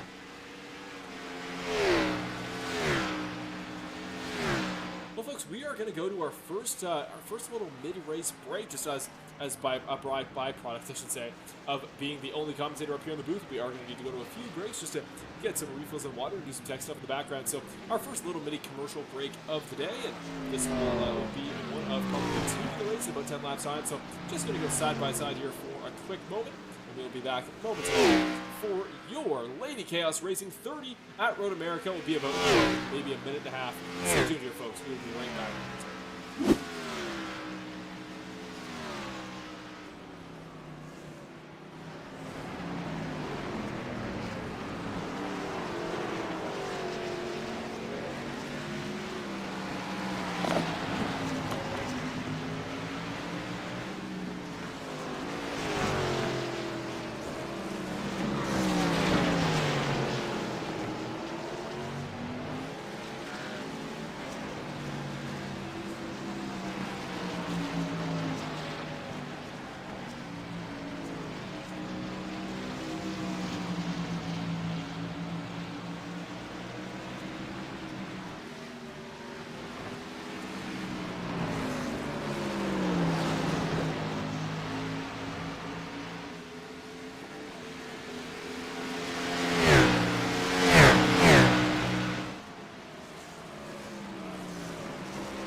And we are back here, folks, for the Lady Chaos Racing 30 here at Road America. And, well, no big surprise here as the commentator's luck usually goes. Right as we dip away for a quick side-by-side, it is Brett Guzik who gets the move done, who gets the move done on him by Benjamin Lacey, who takes over your race lead here. And we're going to go to the Butt Kicker Racing replay here, but very quickly, just want to thank you guys in the chat for letting me know. We have got our volume levels fixed out a little bit, so hopefully just let me know, obviously, if anything changes. But we should be a little bit better now, should be easier to hear. And awesome, I just want to make sure that you can always hear me at all times. And as beautiful as the sound of these race cars are, they cannot always be the primary focus. So that being said, let's go to your Butt Kicker Racing replay here and find the actual pass. You guys would have seen it in the background, but that way we can break it down here live on the broadcast. Butt Kicker Racing replay. And it was a mistake there by Brett Guzik that got it kicked off in turn number 3. He goes wide, and in a spot that a number of other drivers have so far tonight. Tries the crossover, tries the cutback, but nope, Benjamin Lacey says, no thank you, I'm going to lock this down, and starts sailing off into the distance. And now, as of right now, has got the gap up to... No, he's dropped it back to where he's gone. We go to the replay, and Brett Guzik takes the lead back, folks. You can't make this stuff up here on the broadcast. Incredible stuff here. I mean, just glad to see good racing here, but Butt Kicker Racing replay again, back to where the last replay ended, and it was Benjamin Lacey this time who goes off wide. He goes off the exit of turn number 4 and gives up the spot to the 04 cars. So, incredible. I'm sure the lead has somehow changed back in the time that we went to this replay, but no, we come back live, and it is Brett Guzik still leading at the point from Benjamin Lacey. So, Benjamin Lacey breaking up the order of things, at least for a lap, still within a half a second, and he did get a lap led there. So it's not been an unproductive race overall, certainly for Benjamin Lacey. He's kept the 04 car of Brett Guzik honest, but heartbreaking stuff there if you're a big fan of Brett Guzik. It's of Benjamin Lacey, I should say, because he's had a really solid year overall, but man, it feels like so many of those opportunities that he would get close were ripped away from him. And now, again, the fight to work his way back through the field begins again for Benjamin Lacey here. Again, at least back to first. And we've seen it in a lot of races this year as we see, Eddie Haggy getting squeezed a little bit wide by Chad Eldridge. Jackson Knock in front. The 00 getting loose and gathering it up here. Chaos in this section of the racetrack. But as I was going to say, we've seen this year, it is not particularly difficult to get the race lead in these cars. But to maintain it is a whole different battle. So we'll see how well Brett Guzik can do just that, as he did a quite impressive job there in those first 12 laps, not losing the lead once. Knock, I should say, settles it back down, and the number 00 car is back to 16th, where he qualified off the carousel. Should hold it that way too. So it's Knock, Henry, and Haggy continuing to battle for 16th. That being said, we now go to this little tussle, and Mark Allen Bivens coming down pit road once again. He pitted earlier on in the race, got his way up to 12th, but now back down pit lane here for the second time in tonight's race. That's going to cost him a bunch of time. I was about to say he's about to have a battle here with Kevin Foster, who currently sits in 11th, the driver of the number 8 car. Quiet night so far. And number 12 right while I was gone. A good catch. Thank you very much. Bill Harkins, that we see has, as I was just checking the YouTube chat there, has gone around previously. The Ashtabula, Ohio native. Same with Matt Crockett, I noticed there in the background. And actually, Matt Crockett has yet to return to the race. So we'll go back to his incident here a little ways back because took a hard lick in front of the leaders, I noticed. So we'll see if we have it here. But maybe the furthest back we've ever gone for a Bandit Racing replay. No, it doesn't look like we have it easily available. So Matt Crockett's still on pit road, Marcon Bivens still on pit road, and it's going to be one of those races, but relatively not a race of attrition so far, as we see Nick Nickerson starting to work his way back through. The gap was 25 seconds to the lead back at the start of the stint here, back on lap number 10 of 30. Now on lap number 13, he's already made up 5 seconds. This isn't over for Nick. I know if it was any other driver in the series, as he just breezes by his teammate, Ricky Hart Jr., who tried to fight him a decent amount, but nope, there you go. There is the race lead, Nick Nickerson. Try to do your best, or sorry, not the race lead. There is the lead of this group, and now the only teammate of his left is the number 15 car of Christopher Hamilton, just 8 seconds down the road. So the pace he's going, Nick is going to catch up to Brett, but you got to consider, of course, the cars in between and how well Nick can keep up this pace on an older set of tires. But you combine arguably the best driver in all of stock car racing here and anything outside of the Coca-Cola iRacing series here at the road courses. That level of talent combined with, you got to think, the fuel, the fire, maybe not the anger, but the desire after getting punted out in the very first turn of the race for Nick to fight his way all the way back. What a storyline that would be. You got to think he's got that here in the back of his mind. Is Cody Welch loose off the exit of turn number, coming over the bridge. So this will be turn number 3. Here comes Christopher Hamilton on the outside. We're going to go side by side here down to the hard braking zone of turn 3.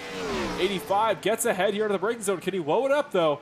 Slow it down there, Cody. Slow it down, and does get it settled, but a little bit wider. Christopher Hamilton may get a better runoff, but no, Cody does hold it down for the time being. So not currently a battle for the podium, as right now Sean Britt comfortably clear of these two guys, much closer to the lead battle than he is to this battle for 4th and 5th. But not a bad little tussle here that, again, we will keep an eye on as this race progresses. But yeah, to talk about the guy I was mentioning here a moment ago, Sean Britt, the Rollsville, North Carolina native. What a solid race it's been for him so far. Hasn't been talked about much because obviously the chaos in the beginning of the race and then all sorts of these fun little battles we've been seeing. But he is not a guy to be overshadowed whatsoever, not just tonight, but for the full season. Sean Britt, what a year it's been, picking up great results at a variety of different racetracks. And to hold it within 4 seconds of Brett Guzik and Benjamin Lacey over 15 laps at a track that takes 2 minutes. Impressive pace. Nothing to shake a stick at, even if he does end up coming home anything short of a race win. What an incredible performance it's been. Has not or should not go unnoticed or under the radar. It's great to see for him. Again, you see him live at home on Skype. Of course, obviously keeping the hands moving, and again doing that manual shifting with his side lever. There he goes over the top of the hill. Sean Britt doing everything he's got to do, and if he can keep within that striking distance of the battle up front, may be able to capitalize if this goes wrong. And speaking of going wrong, Jason Greenwell going to get briefly in the way of Brett Guzik, doing a great job, though, to get out of the way, let the leaders by, and props to him for doing so. Because obviously, you know, Jason, one of the nicest guys in the series, but there is nothing worse than having a car stuck in front of you. As we see, oh, who was that's gone off? I think it was Dawson Guzik off the exit. Yeah, the 44 car trying to get back on track there. Does gather it up. Sean Britt gets out of his way cleanly. But Brett Guzik, and actually Benjamin Lacey, going to lose out huge in this exchange. He lost a whole second waiting behind Sean Britt, or sorry, not Sean Britt, waiting behind Jason Greenwell in just one corner. Turn number 2 just got stuck behind him for a split second, and now the gap opens up to a full 1.5 seconds for Brett Guzik. So, you Benjamin Lacey fans out there, I'm really sorry that happened, but your favorite driver has now got even bigger of a gap to work his way through, and I don't think tonight that the dirty air has been particularly impactful. You know, as we see this battle again heat back up, Cody Welch now trying to strike on Christopher Hamilton, who got him just a moment ago, and now Nick Nickerson trying to join the fight in the 2 car, continuing his just tirade through the field. There's not really anything else you can call it. But I was going to say the dirty air doesn't really seem like it's been super impactful, though. Right as I say it, Cody Welch getting loose behind the 15 car. And now the 2 GFR teammates just going to swarm him, and Cody Welch gives up that number 5 spot. So outside of the top 10 now, or outside of the top 5, I should say, for Cody Welch, as we see these GFR guys battle. Their teammate Kevin Foster just came down pit road, now dropping as we speak, currently in 18th. May go down to 19th here momentarily. But now this is the fight between the 2 GFR teammates. And I've talked about all season that I think really he's trying to legitimize himself is Christopher Hamilton. Up front, we just note that Lacey continues to lose time, now 3 seconds back of Brett Guzik.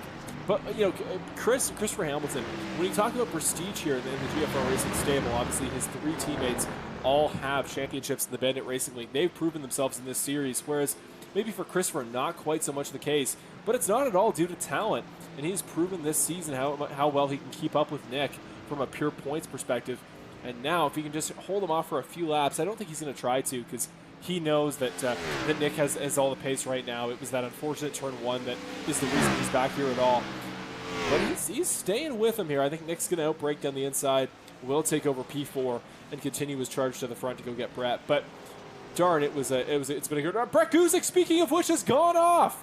This race just keeps getting more interesting. Off of the exit of turn number 2, that has been a corner that everybody struggled at. Buckkicker Racing Replay just rolls it off the exit. Just locks it. It didn't even lock it up. Just didn't get on the brakes hard enough. Little bit wide. He just missed the corner. Just barely getting too wide. Tries to settle it back down. Returns to the track, and there goes Benjamin Lacey. Gets an absolute gift there, the same way that he had the mistake earlier, to kind of even out the luck after that lap car got in his way before. Cody Welch has just snuck by Christopher Hamilton. Now he's got off the exit of turn number 3, so Hamilton will get him back. What a crazy race here at Road America here, folks. I hope we're enjoying the Lady Chaos Racing 30, because, man, it is chaos indeed. As, yeah, Christopher Hamilton going to get that spot back on Welch. Ricky Hart's got to be here in the equation somewhere. I think that you'll see in the background here that yellow and black number 1 car is definitely up here in the equation. But Brett Guzik and Sean Britt. Here is Sean Britt's perspective. Here's a guy to watch out for here. The LAT Racing Wells number 98 car. Through the right-hand kink, through the forest section, down that long straightaway. Is this his opportunity to pounce? Can Sean Britt take over second and maybe even continue that charge up towards his first career win here? Would become our 7th different winner in 10 races here in this season of the Bandit Racing League. But no, is going to lose that spot out to Brett Guzik here, at least for the time being, as Brett is able to hold him off here in the braking zone.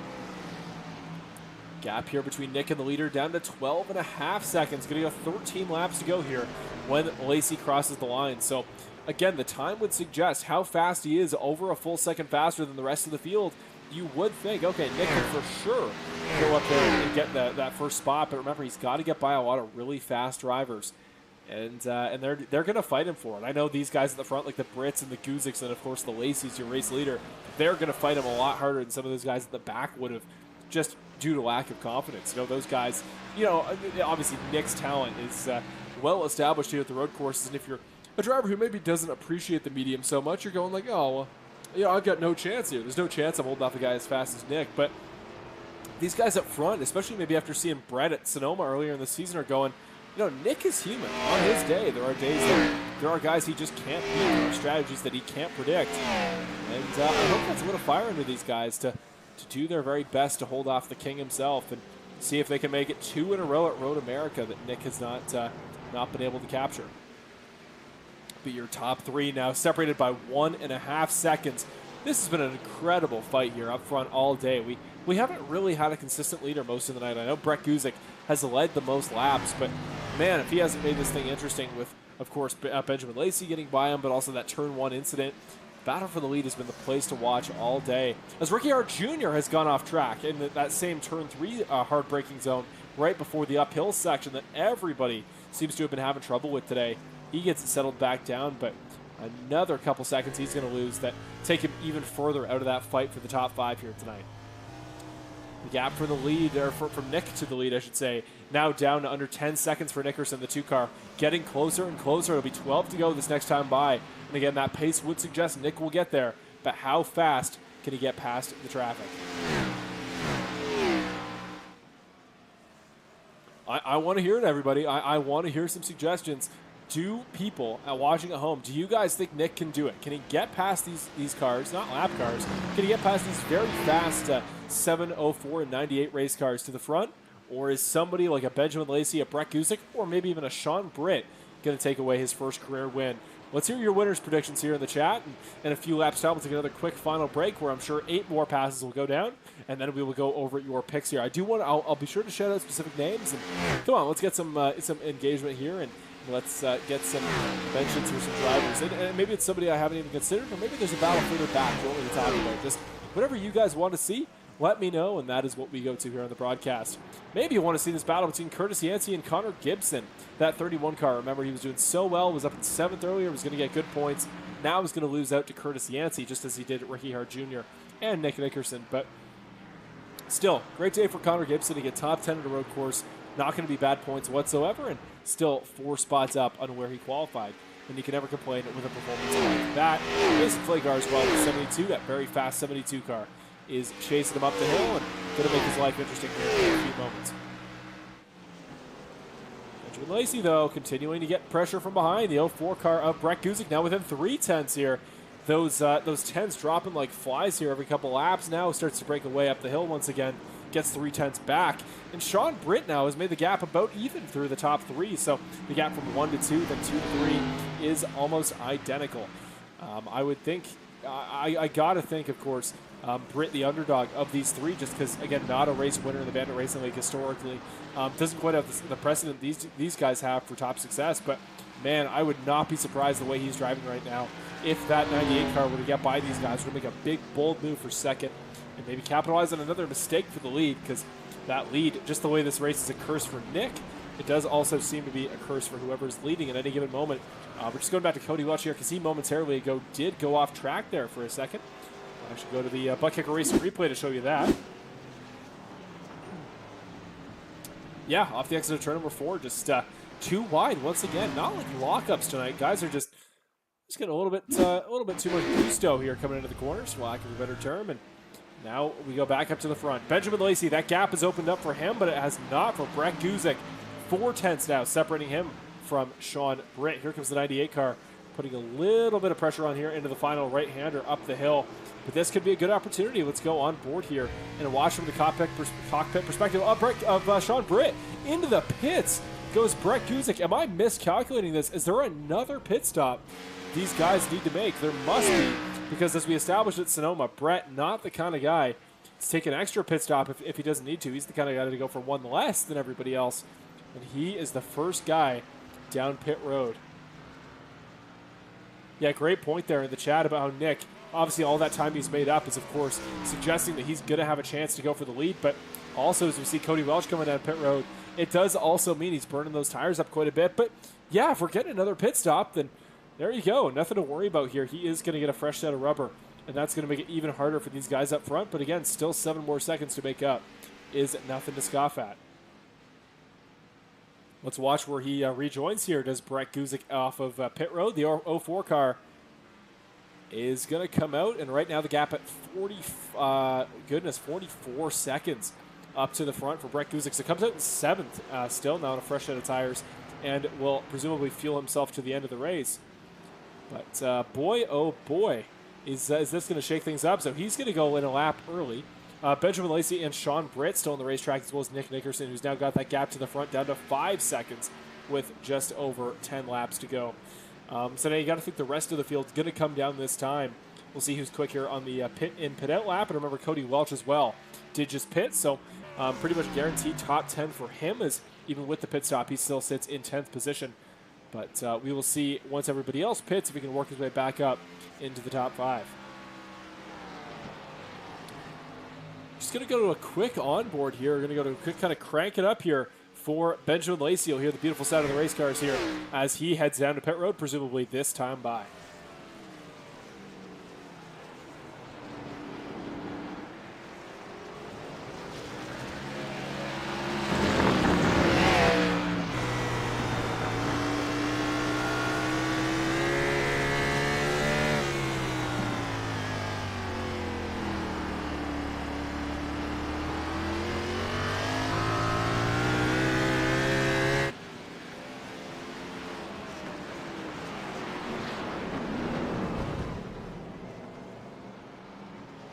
And there we go. The Redlands, California native takes his run down pit road for the final time, closely joined by Sean Britt. You saw that little bit of speed Sean Britt had carrying out of the last corner. He made up a good half second there in that final two-turn complex. He is still very much in the equation here, and there he is, the Rolesville, North Carolina native in his third season in the Bandit Racing League, just narrowly getting out ahead of Eddie Hagge. And there in the background, the sleeping giant, of course, Nick Nickerson, who has been on the attack since the very start. Remember, turn one of tonight's race, he went off and got sent into the turn one runoff by Brett Guzik, but since then has been on the charge, and now he's going to have to beat this man as Nick Nickerson comfortably ahead of Benjamin Lacey, and now there is only one man left in his way, the one that made that mistake, that bumped him out of the way to get that number one spot. It is going to be Brett Guzik, the only car he has left to pass. As what is happening here? Nick just pulling over for Benjamin Lacey. Did he have time to give back? Was there a mistake? Like, well, I can't put this race together today. He's not getting cocky, I'm sure. He's not just like, well, why not? We'll put Benjamin back in front of me just for some fun here. No, he fully pulled aside here. Yeah, you can see his revs not even maxed out. So, I don't know, a show of you know, sportsmanship for something. That was a bizarre moment. Something we will have to ask Nick about at the end. He's doing it again. He's letting Sean Britt by. What on earth has happened? Has he been instructed to do something by the race stewards? Like, what has gone wrong? This is going to throw another wrench into the plans of Nick Nickerson. Now, Brett Guzik out front, a whole 4 seconds clear of Benjamin Lacey. The gap that was non-existent here, as Brett was not the leader at the time that he pitted. Now finds himself 4 seconds clear of second place. Nick still dropping back. Just what on earth, folks? I don't understand it.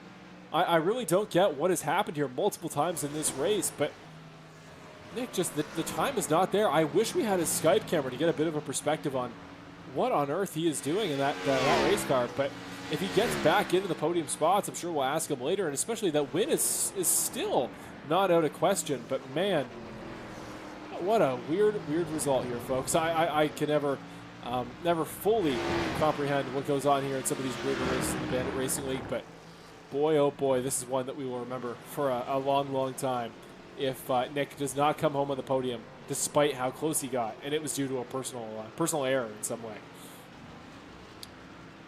Back in order, Connor Gibson once again, who sits just a couple tenths of a second behind Mark Allen Gibbons. We're going to see if maybe he can get the move done here as we watch his onboard here.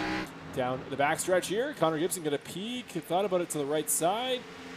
Right on the back bumper of Mark Allen Gibbons, and watch Mason Flagar as well still in the equation, the 72 car. Does he make the lunge? Does he try it? No, he holds off, and he makes the safe conservative play there.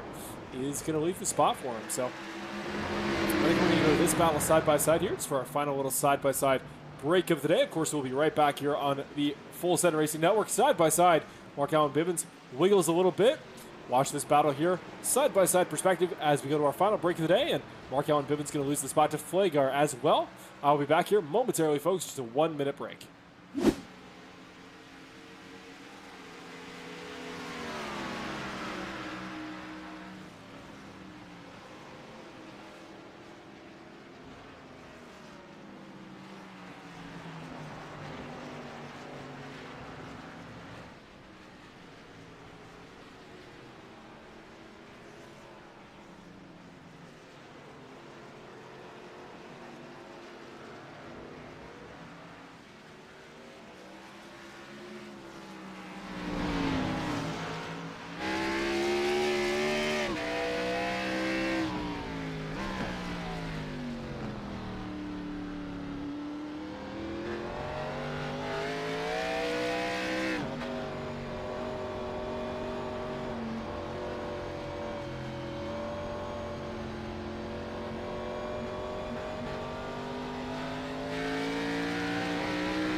And we are back here, folks. 8 more laps to go left here at Road America as Brett Guzik, the Pottstown, Pennsylvania native, tries to close out his second win of the season. And the mystery surrounding what has happened to Nick Nickerson continues to develop, because now his gap to the leader down to 11 seconds. We're going to go up to Sean Britt here and we compare his lap times to that of Nick Nickerson. And Nick was faster every lap up until the pit stop, at which point he's now going to hold 1.7 seconds back.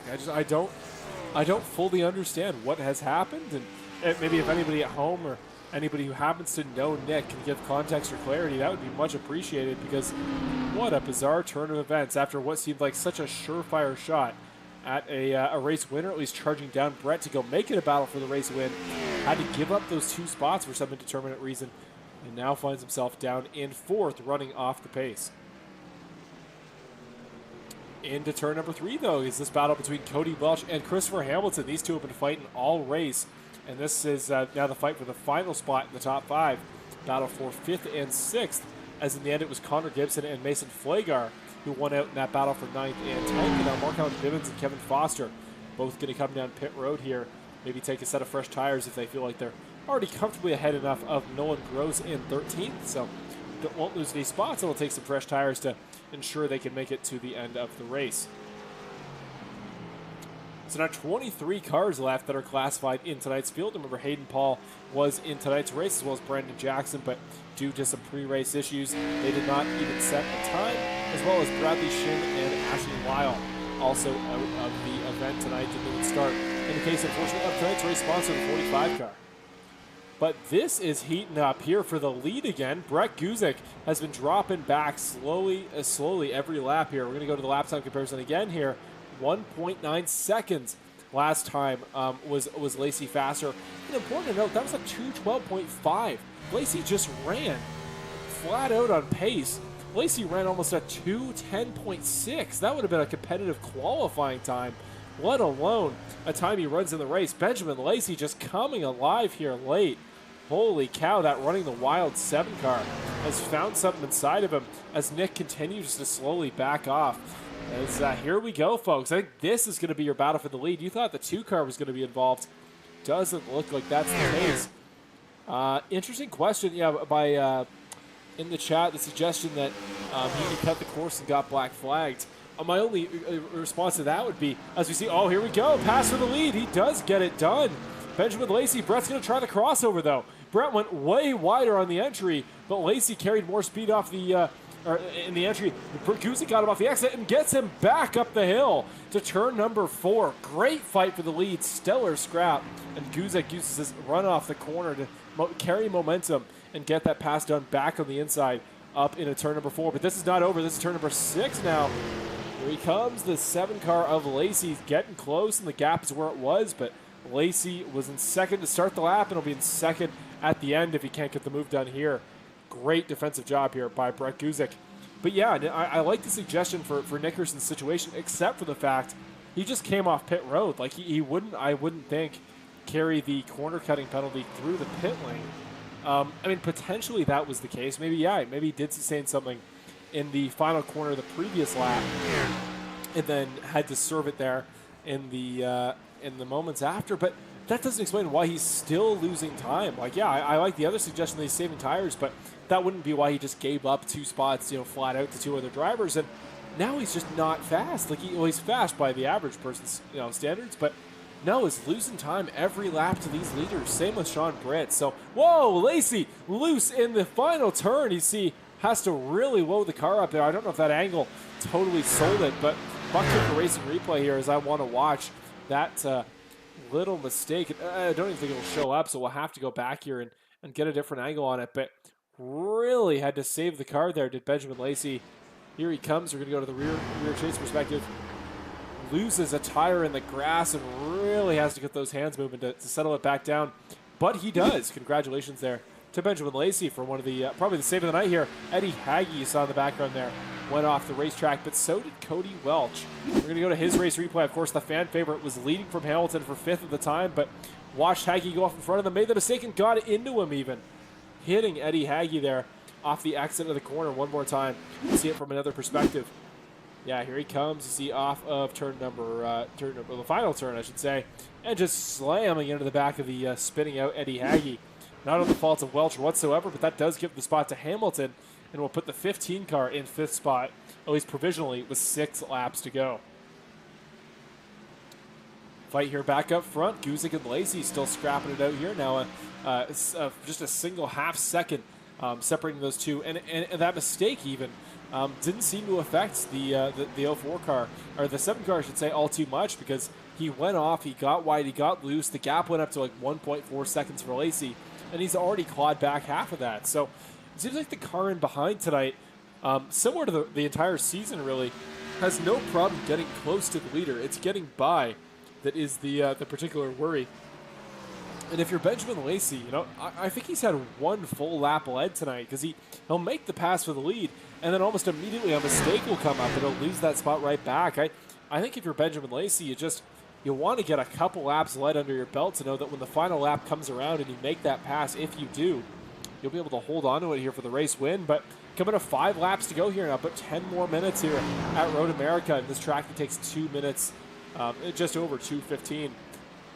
And again, Nick just losing time there. So the 2 car, the guy that we thought for certain, once he started to make that time back up, we all did in the chat, we thought almost certainly he's going to make it back up to at least fight for the lead, if not take it outright. But something has just not clicked in the second stint, and all that pace he had early is gone. I actually think, you know, I'm almost certain, I don't think he took tires there on the second stint. I think that's part of his problem. I think I like the suggestion that he had a pit road, or that he didn't have a pit road. He had an iRacing penalty to serve for cutting a corner. That's why he gave those spots up. And then I just don't think he took tires, because remember, he beat Lacey and Britt out of pit road. I think he took a gamble, thought he could hold them off and go catch Brett Guzik, and just didn't take tires. And I think that's why he slowed down so significantly, and that's why Brett and Benjamin are pulling away. And if so, I think that's just a strategy miscall on his part. I still would have taken tires the way with the pace that Nick was making up. So another costly mistake potentially for Nick at Road America, and the streak will come to an end here, folks. Incredible how things seem to go here for the 2 car at Road America. Just Elkhart, Wake, Wisconsin, not the place to be if you were a fan of Nick Nickerson here. This battle, Connor Gibson, Mason Flakar will watch it down to turn number 1. Still, remember, 5 laps to go, getting towards the end. These spots, this battle for the 9th position, gets all the more intense.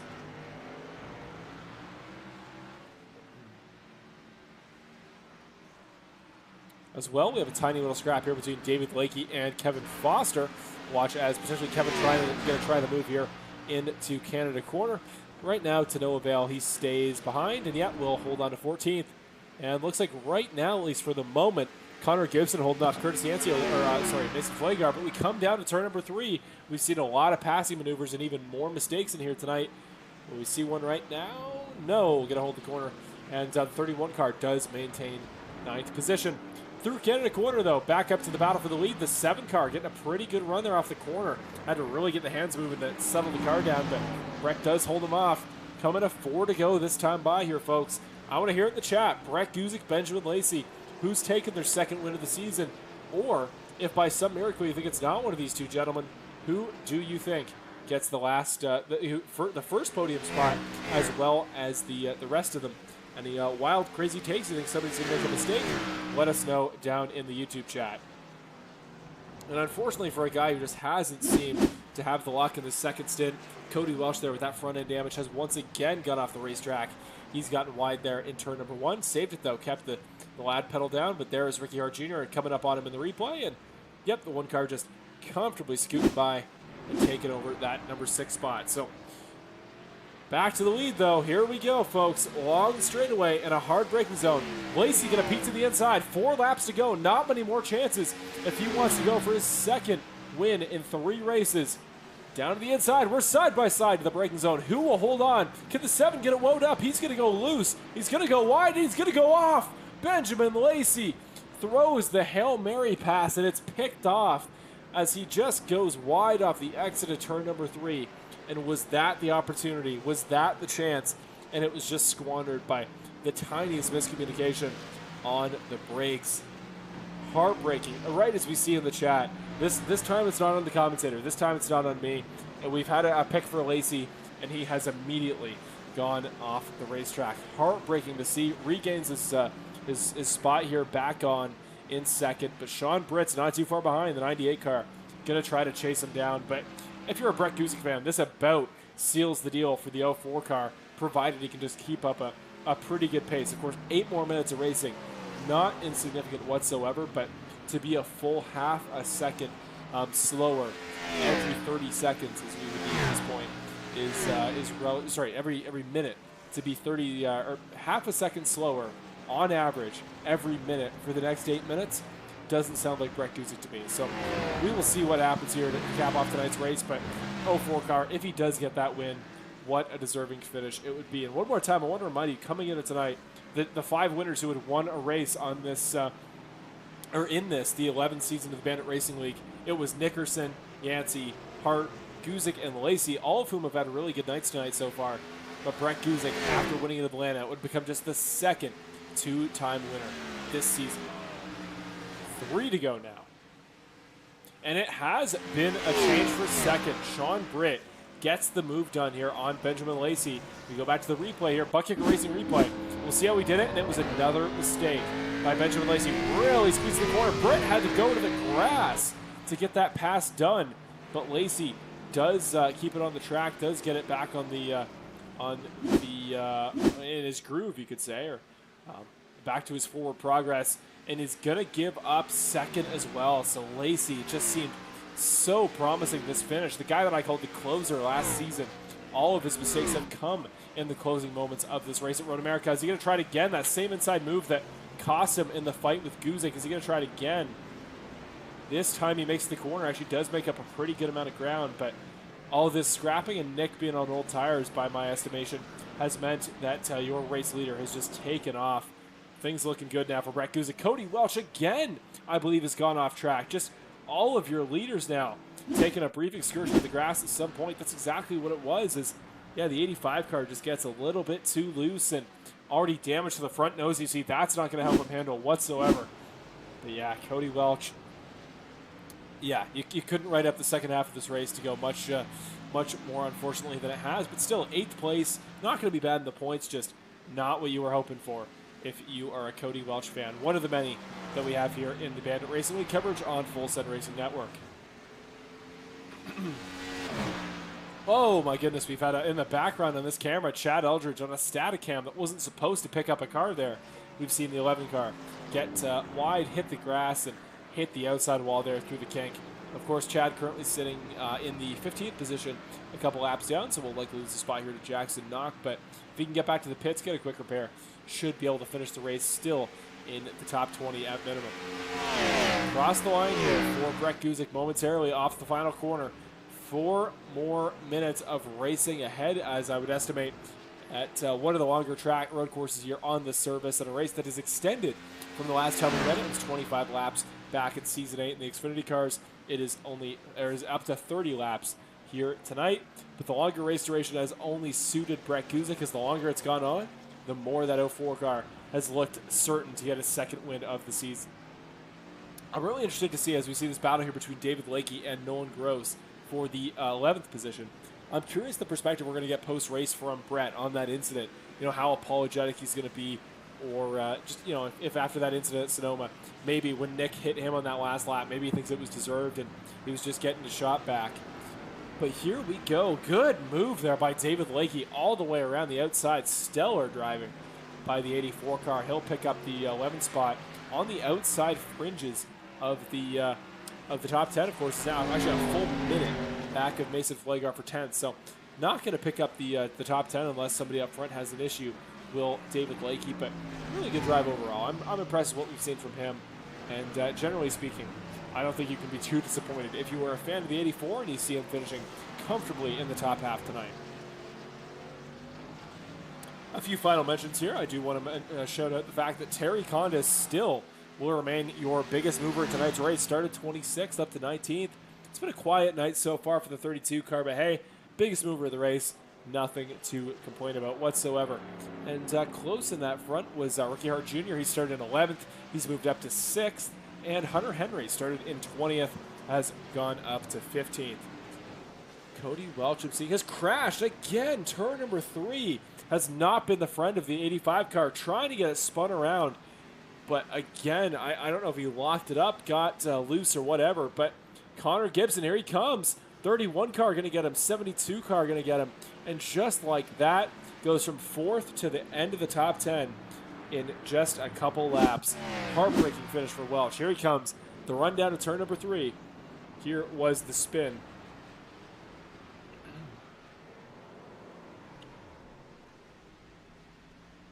I mean, yeah, it doesn't get much more simple than that. Just miscalculates it again a little bit like we've seen a couple of guys do. Goes off wide. And now the Apex Sim Racing white flag is out.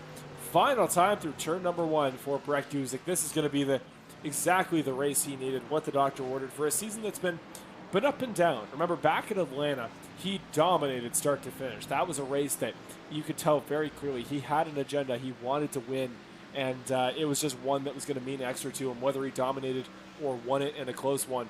And tonight, it was in question many times, but this, I think, was a race that was of equal importance. Maybe not quite so much as that first win to lock him in the playoffs, but certainly as one that after Sonoma, he wanted to prove he could do it, that he can win at a road course just like that 2-car can, and not the way he wanted to do it. I guarantee it. Again, that first lap, that the incident there was unfortunate, but I mean, come on, folks. It's been a great drive from him overall. He had to hold off Lacey.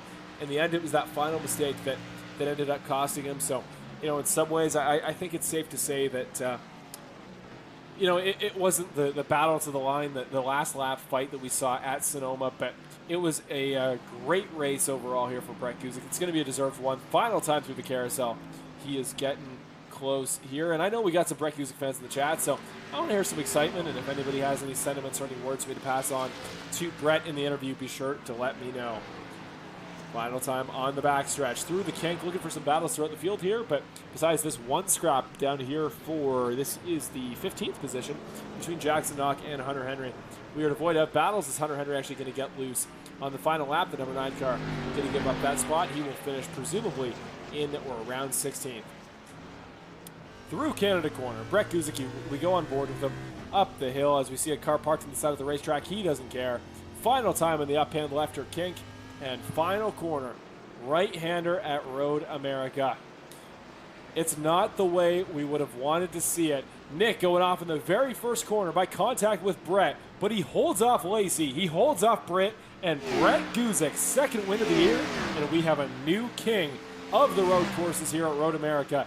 Brett Guzik ends the streak and is your race winner at Road America.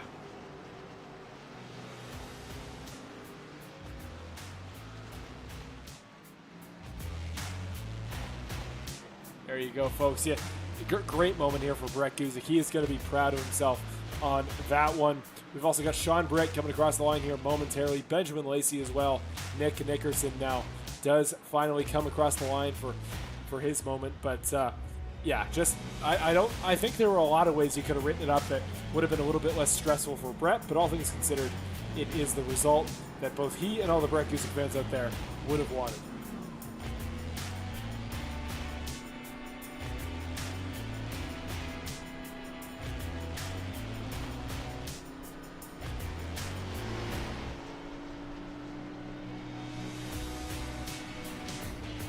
The Pottstown, Pennsylvania native is getting a bit of a push here from Sean Britt. And we're going to keep it nice and simple here, folks. We'll keep you updated on the final results, too. He did win at Dover. You're absolutely right.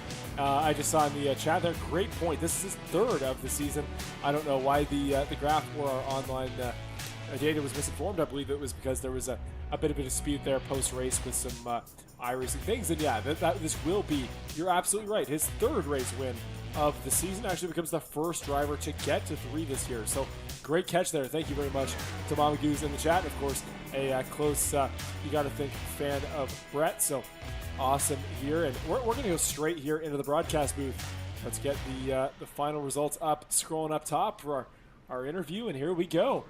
Brett Guzik, we'll get him in the commentary booth, and we will get through tonight's interview here. Sorry, folks, if my voice has gotten a little bit hoarse. These long nights of solo commentary can do that, but hopefully we are at a pretty serviceable level here. And well, now we just got to let the drivers do the talking. So On we go. Your first interview of the night with Brett Guzik. Hey, Brett, it is Marshall in the broadcast booth. You got a copy? Yeah, I've got you. Well, Brett, congratulations, my man. The streak for Nick is over after 7 consecutive races. Somebody else is at the top of the podium and is back at Road America. The first thing we got to ask, of course, up here on the broadcast, talk about that turn 1. What was the situation there, and then how did that change your race, seeing like the 7 car and the 98 car as your main rivals here instead of Nick as usual? Yeah, honestly, I simply just missed my breaking point in the one. I didn't know exactly where everybody was going to break.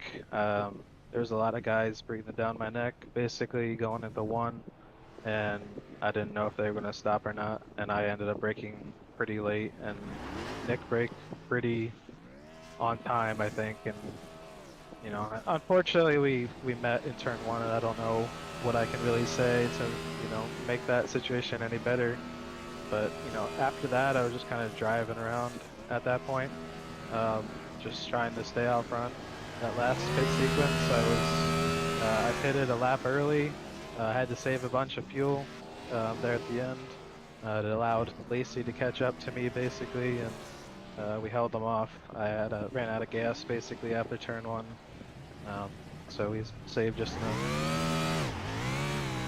Yeah, we could tell the strategy was something that I hadn't predicted. We didn't know we would need pit stops here in tonight's race, or at least as many as we did. So talk about that. What was it like, being in that battle with Lacey? It seemed like Lacey could always keep up with you, but it was the getting ahead that seemed to be the hard part. Just talk about that, trying to balance conserving fuel while having the 7 car so close behind you for over 15 laps of the race. Yeah, it was hard. A couple times I kind of baited Lacey into, diving into turn 5 a few times. A little bit of that was on purpose, because I knew that if he, tried to outbrake me, he would lock up the front and slide wide, and I just cut back under him.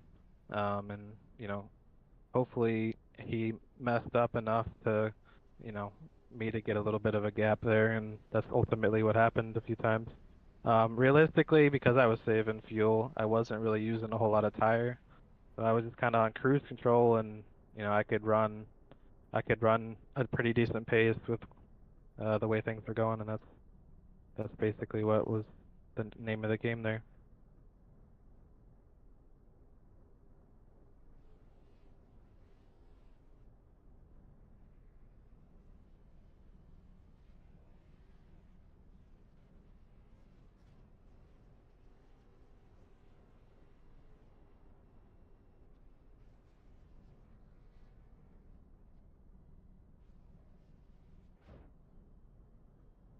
Yeah, I think a little bit is just making sure that I, have the confidence to go to every track and, feel like I can win.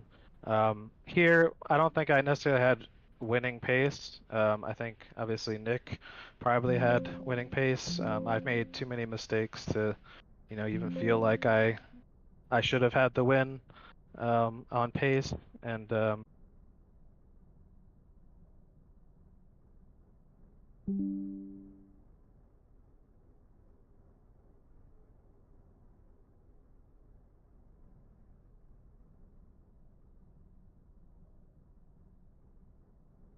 yeah, I'd just like to thank everybody who puts on this league. Like to thank Bill Harkins for kind of dealing with us every week. We don't make it easy. We always complain. We always, do the little things that, can easily annoy, you know, our administration. So we don't make it easy on them, but, we're just glad that they put this on every week. Like to thank everybody at, Perfect Shine Auto Spa. They've really stepped up this year. Like to thank just everybody who puts us on, you, Marshall, and all of our admins. Amazing. Well, there we go. We got the mic back on. We just had a small tip out there for a moment. But yeah, thank you so much, Brett. Thank you to everybody who, yeah, absolutely puts this series on. And again, not the way we would have wanted it to happen, but Brett, absolutely, it was a great performance. It was a great drive. Nick had his mistakes there at the end anyway. So well deserved. Congratulations. And there you go, the new road course king. All right, thanks, guys. Thank you.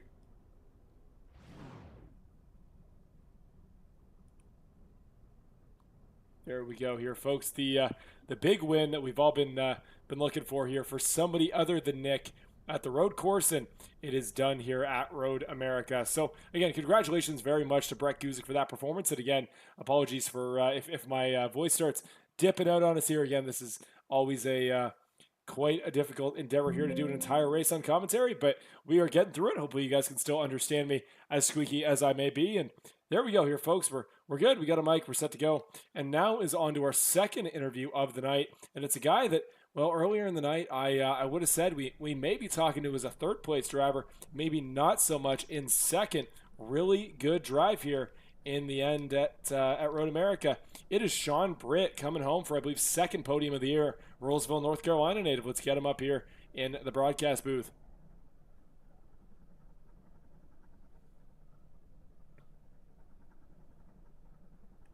Here we are. Hey, Sean, it's Marshall in the broadcast booth. You got a copy?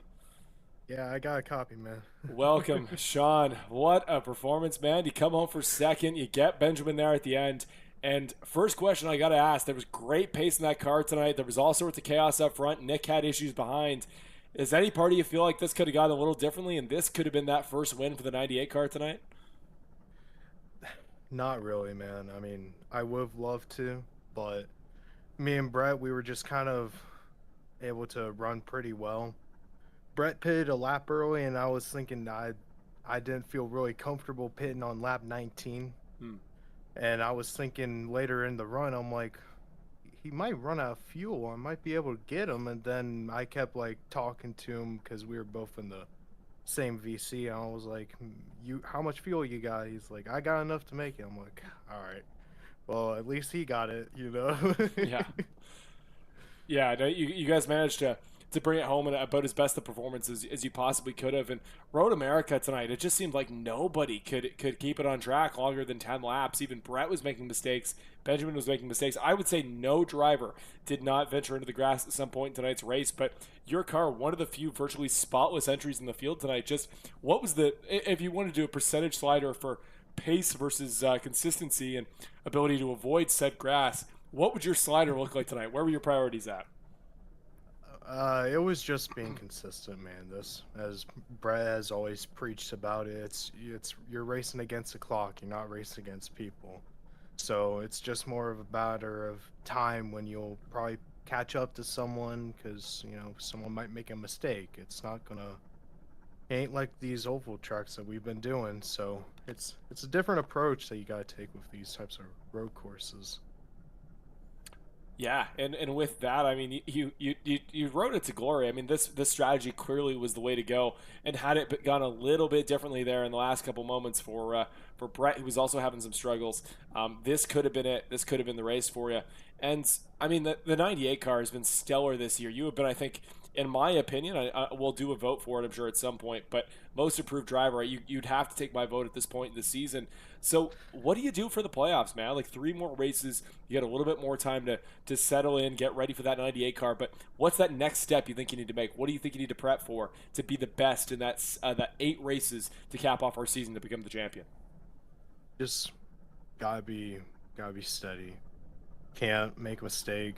Just gotta be consistent to just try and being as consistent to all of these, different tracks that we're going to be going to. We're going to be doing road courses, mile and a half, super speedways, short tracks. It's just a whole variety. You gotta be consistent at all of them just to go and make it into a round of 4. Yeah, no, it's tough just to make it through one round here in the Bandit Racing League, let alone to get to the championship. But again, I've seen great pace on that 98 car. I'm confident you can find a way to do it here, Sean. So that being said, is there anything else you want to say? Anybody at home you want to mention? Any sponsors? Now's your time to do so. Yeah, I really want to thank my parents. I really want to thank Weathermaster, new company that really love and care about. Really want to thank you and everyone from Bandit for putting on a show and doing this for almost every week. Really, really want to thank Brett because me and him at the beginning of the season, we went and did a satellite team of Brett Racing and BC Sim Sports, and that has gone really well for both teams, and I'm really proud of what we've gotten accomplished so far. Yeah, tonight was proof of that hard work and effort. Great job by you two to bring it home and to kind of fight through and weave through all the chaos tonight. Great performance for him, but great for yourself as well, Sean. The great campaign for the 98 continues, and 3 more races. Would not be surprised if we talk to you again. So keep that same strategy, keep out of the trouble, and yeah, that win will come for you soon. I'm sure of it. Yeah. Amazing. With that said, yeah, have a great rest of your week, and we will talk to you maybe as soon as next week when we head to. Oh goodness, you're catching me off guard. One of next Magic week. Mile. Magic Mile. There you go. Perfect. Yep. Thank you. Yeah, we'll see you next week or potentially some week in the future. But yeah, great year for you. Congratulations, Sean. All right. Thank you. Awesome. There we go. Sean Britt, your second place driver tonight. In third place, rounding us off for the interviews, it is the man himself, Mr. Benjamin Lacey, going to join us up here in the broadcast booth. Mr. Benjamin Lacey, you got a copy? Yeah, I got you. What's going on, man? Oh well, by the sounds of my voice, we're hitting puberty tonight. It's been a busy broadcast. We're in a solo booth tonight, so it's been a fun one. But it looked like it was a fun one out there for yourself, though perhaps not in the way that everybody would have liked, or at least everybody was having a fun night because nobody seemed to be able to keep a handle on this track. We know Road America's tough. We know stock cars were not built for this racing surface. So talk about the chaos you saw in front of you on turn one, and then how you tried to deal with just one of the craziest races we've seen, I think, in a very, very long time. Yeah, I don't know. It just looked like Nick got Ross Chastained into turn one. I don't know. I mean, I don't know if Brett was going to make that corner or not. If he didn't hit Nick, he broke pretty late. I don't know what that was all about, but yeah, that pretty much just took Nick out of competition. And then I saw a shot there for a lead, so I was able to kind of snag it there in a corner, and then Brett was able to take it back going into the next corner there. But then, we just kind of did a little bit of swapping back and forth. I took advantage of a couple of his mistakes, and then, he took a couple of advantages of mine, and then kind of went from there. And then, yeah, it was just kind of a wild start to the beginning. Wasn't really expecting something like that to happen, yeah, I don't know why or how or what that was all about, but it just kind of seemed to kind of happen. Yeah, but by the sounds of it, we just talked to Brett here a moment ago. It sounds like it was in no way intentional, just literally a slip of the brakes, and it wasn't like that was smooth sailing from that point for him at all. Just with Nick out of the equation, because you and him had a great tussle, and it seemed like it was always easy for the car in behind to get up close to fight. They'd get the move done, and then it seemed like either a mistake there for the car in front, whether it was Brett or yourself, and then the guy in behind would jump in front, or that great pass in turn 3 where you got Brett, but then he fought you back on the outside. Is there truth to that statement? How easy was it to catch the leader, and then how much harder was it to pass tonight? It was super difficult to pass. I mean, I feel like I could get up to him. So that whole race, I was just kind of studying areas where I felt I was faster, and areas where I could get the job done. Some of the heavier braking zones, I feel like I was pretty decent, better than him. Like going into the one actually where I was on the inside of him, and then car just didn't want to stop, so I ended up going a little more straight and off kind of into the dirt and whatnot. But that area, I felt I was a little better. Shoot, I don't know. After there's a couple other spots going into Canada Corner, I felt like I could gain on him a little bit too. Those are a few areas I felt I was a little better and a little stronger getting around. And at some points, I honestly felt like I might have been a little bit faster, just maybe more in the groove at that point, and then it would kind of flip flop a little bit. So yeah, it was super tough to pass here, man. It's just kind of if you got an angle on one, then they could cross you back over on the other. So difficult to do. Exactly, but always tough when you're trying to pass one of the best in the series, or in Brett's case, try to pass yourself, one of the other best in the series, and I'll make it fun. I always try to ask like a big picture question looking forward, but I'm going to give you one of the fun ones because I think, Ben, it's been very clear that as one of the 5 winners in the season, you're in that elite tier.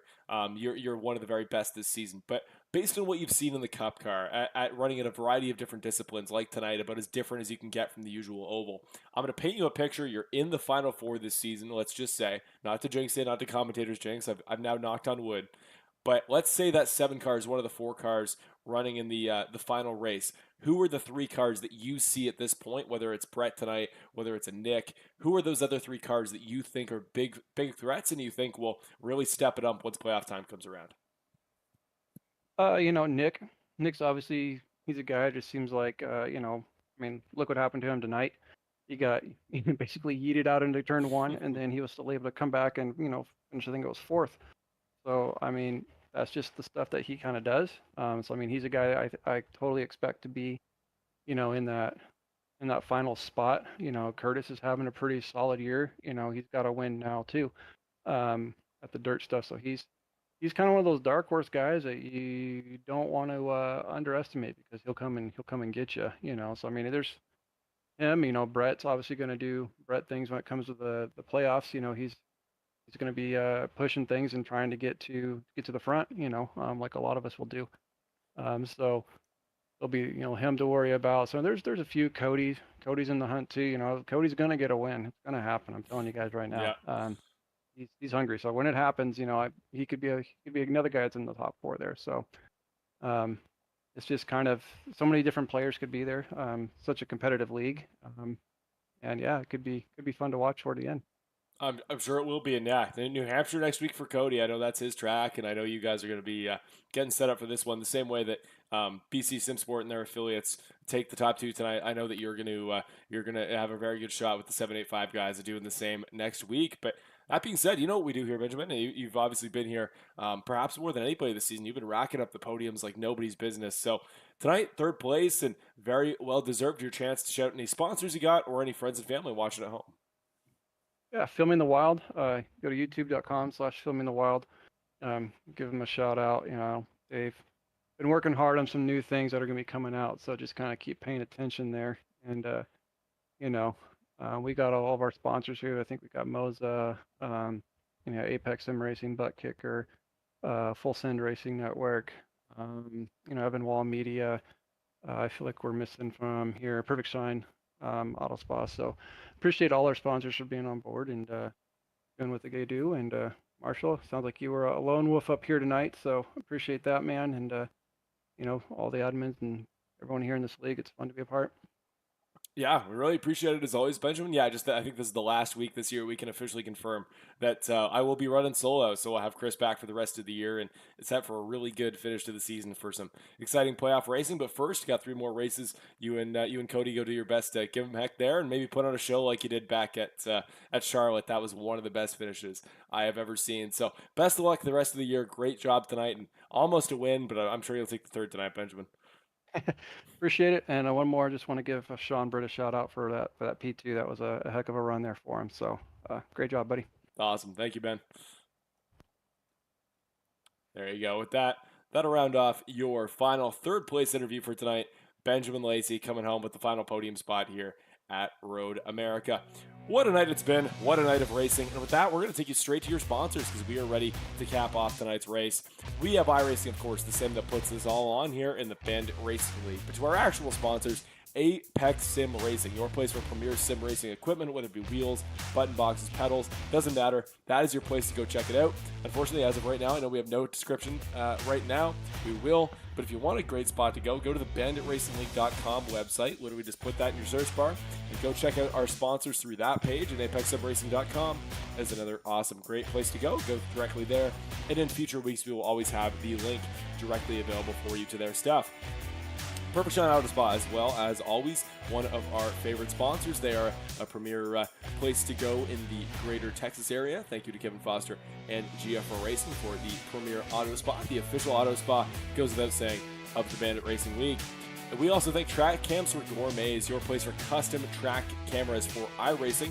They give you an awesome camera package for every racetrack, just like we had tonight with some dynamic camera angles. But remember to use them for broadcast purposes the same way we do here at Full Send Racing Network. You need explicit permission from the company itself. So to get that, go to trackcamsforgourmets.com and go check out all of their stuff as well. EvanWallMedia.com makes all the graphics for our series and does a variety of cool video projects of his own. So go check out his stuff in the description, I should say. But EvanWallMedia.com, you know where to go. Go check him out as well.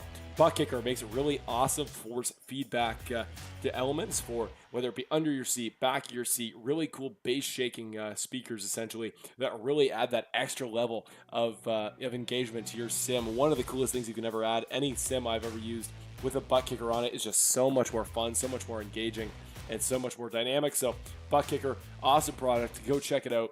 Would absolutely recommend. And Moza Racing, finally your brand for really all things racing, wheels and other accessories, very similar to Apex. So kind of the two options in the series that are two awesome supporters, and between the two of them, you should be able to build a really awesome sim racing rig to either get yourself involved in iRacing, F1, or maybe even the Bandit Racing League.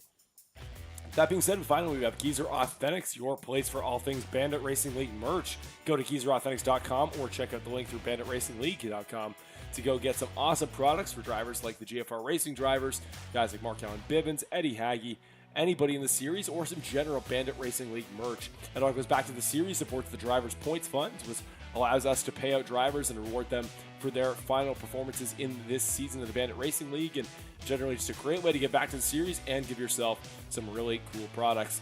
Finally, simracerhub.com, our place for all things points and stats in the Bandit Racing League. To get the live points updated before we present them on the broadcast, go to simracerhub.com. The link to ours is courtesy of the Bandit website.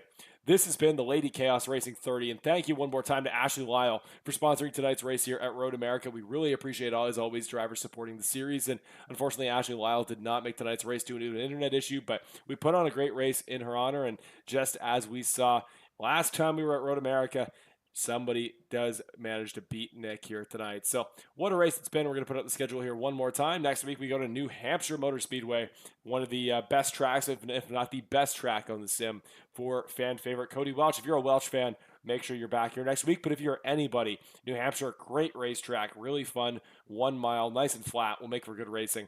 And that will be next week on May the 17th. With that, folks, have a great rest of your week. We will see you back here in just 7 days' time for the full Send Racing Network coverage of the Bandit Racing League. I am, as always, Mr. Marshall Crocker Jr., and we will see you very soon here at the New Hampshire Motor Speedway in just a week's time. Thank you, folks. This has been the Lady Chaos Racing 30. I am Marshall Crocker Jr., your host here on Bandit Racing League, and we will see you next time for another great round of the Geezer Authentics Cup Series for the Bandit Racing League Season 11. Have a great one, folks.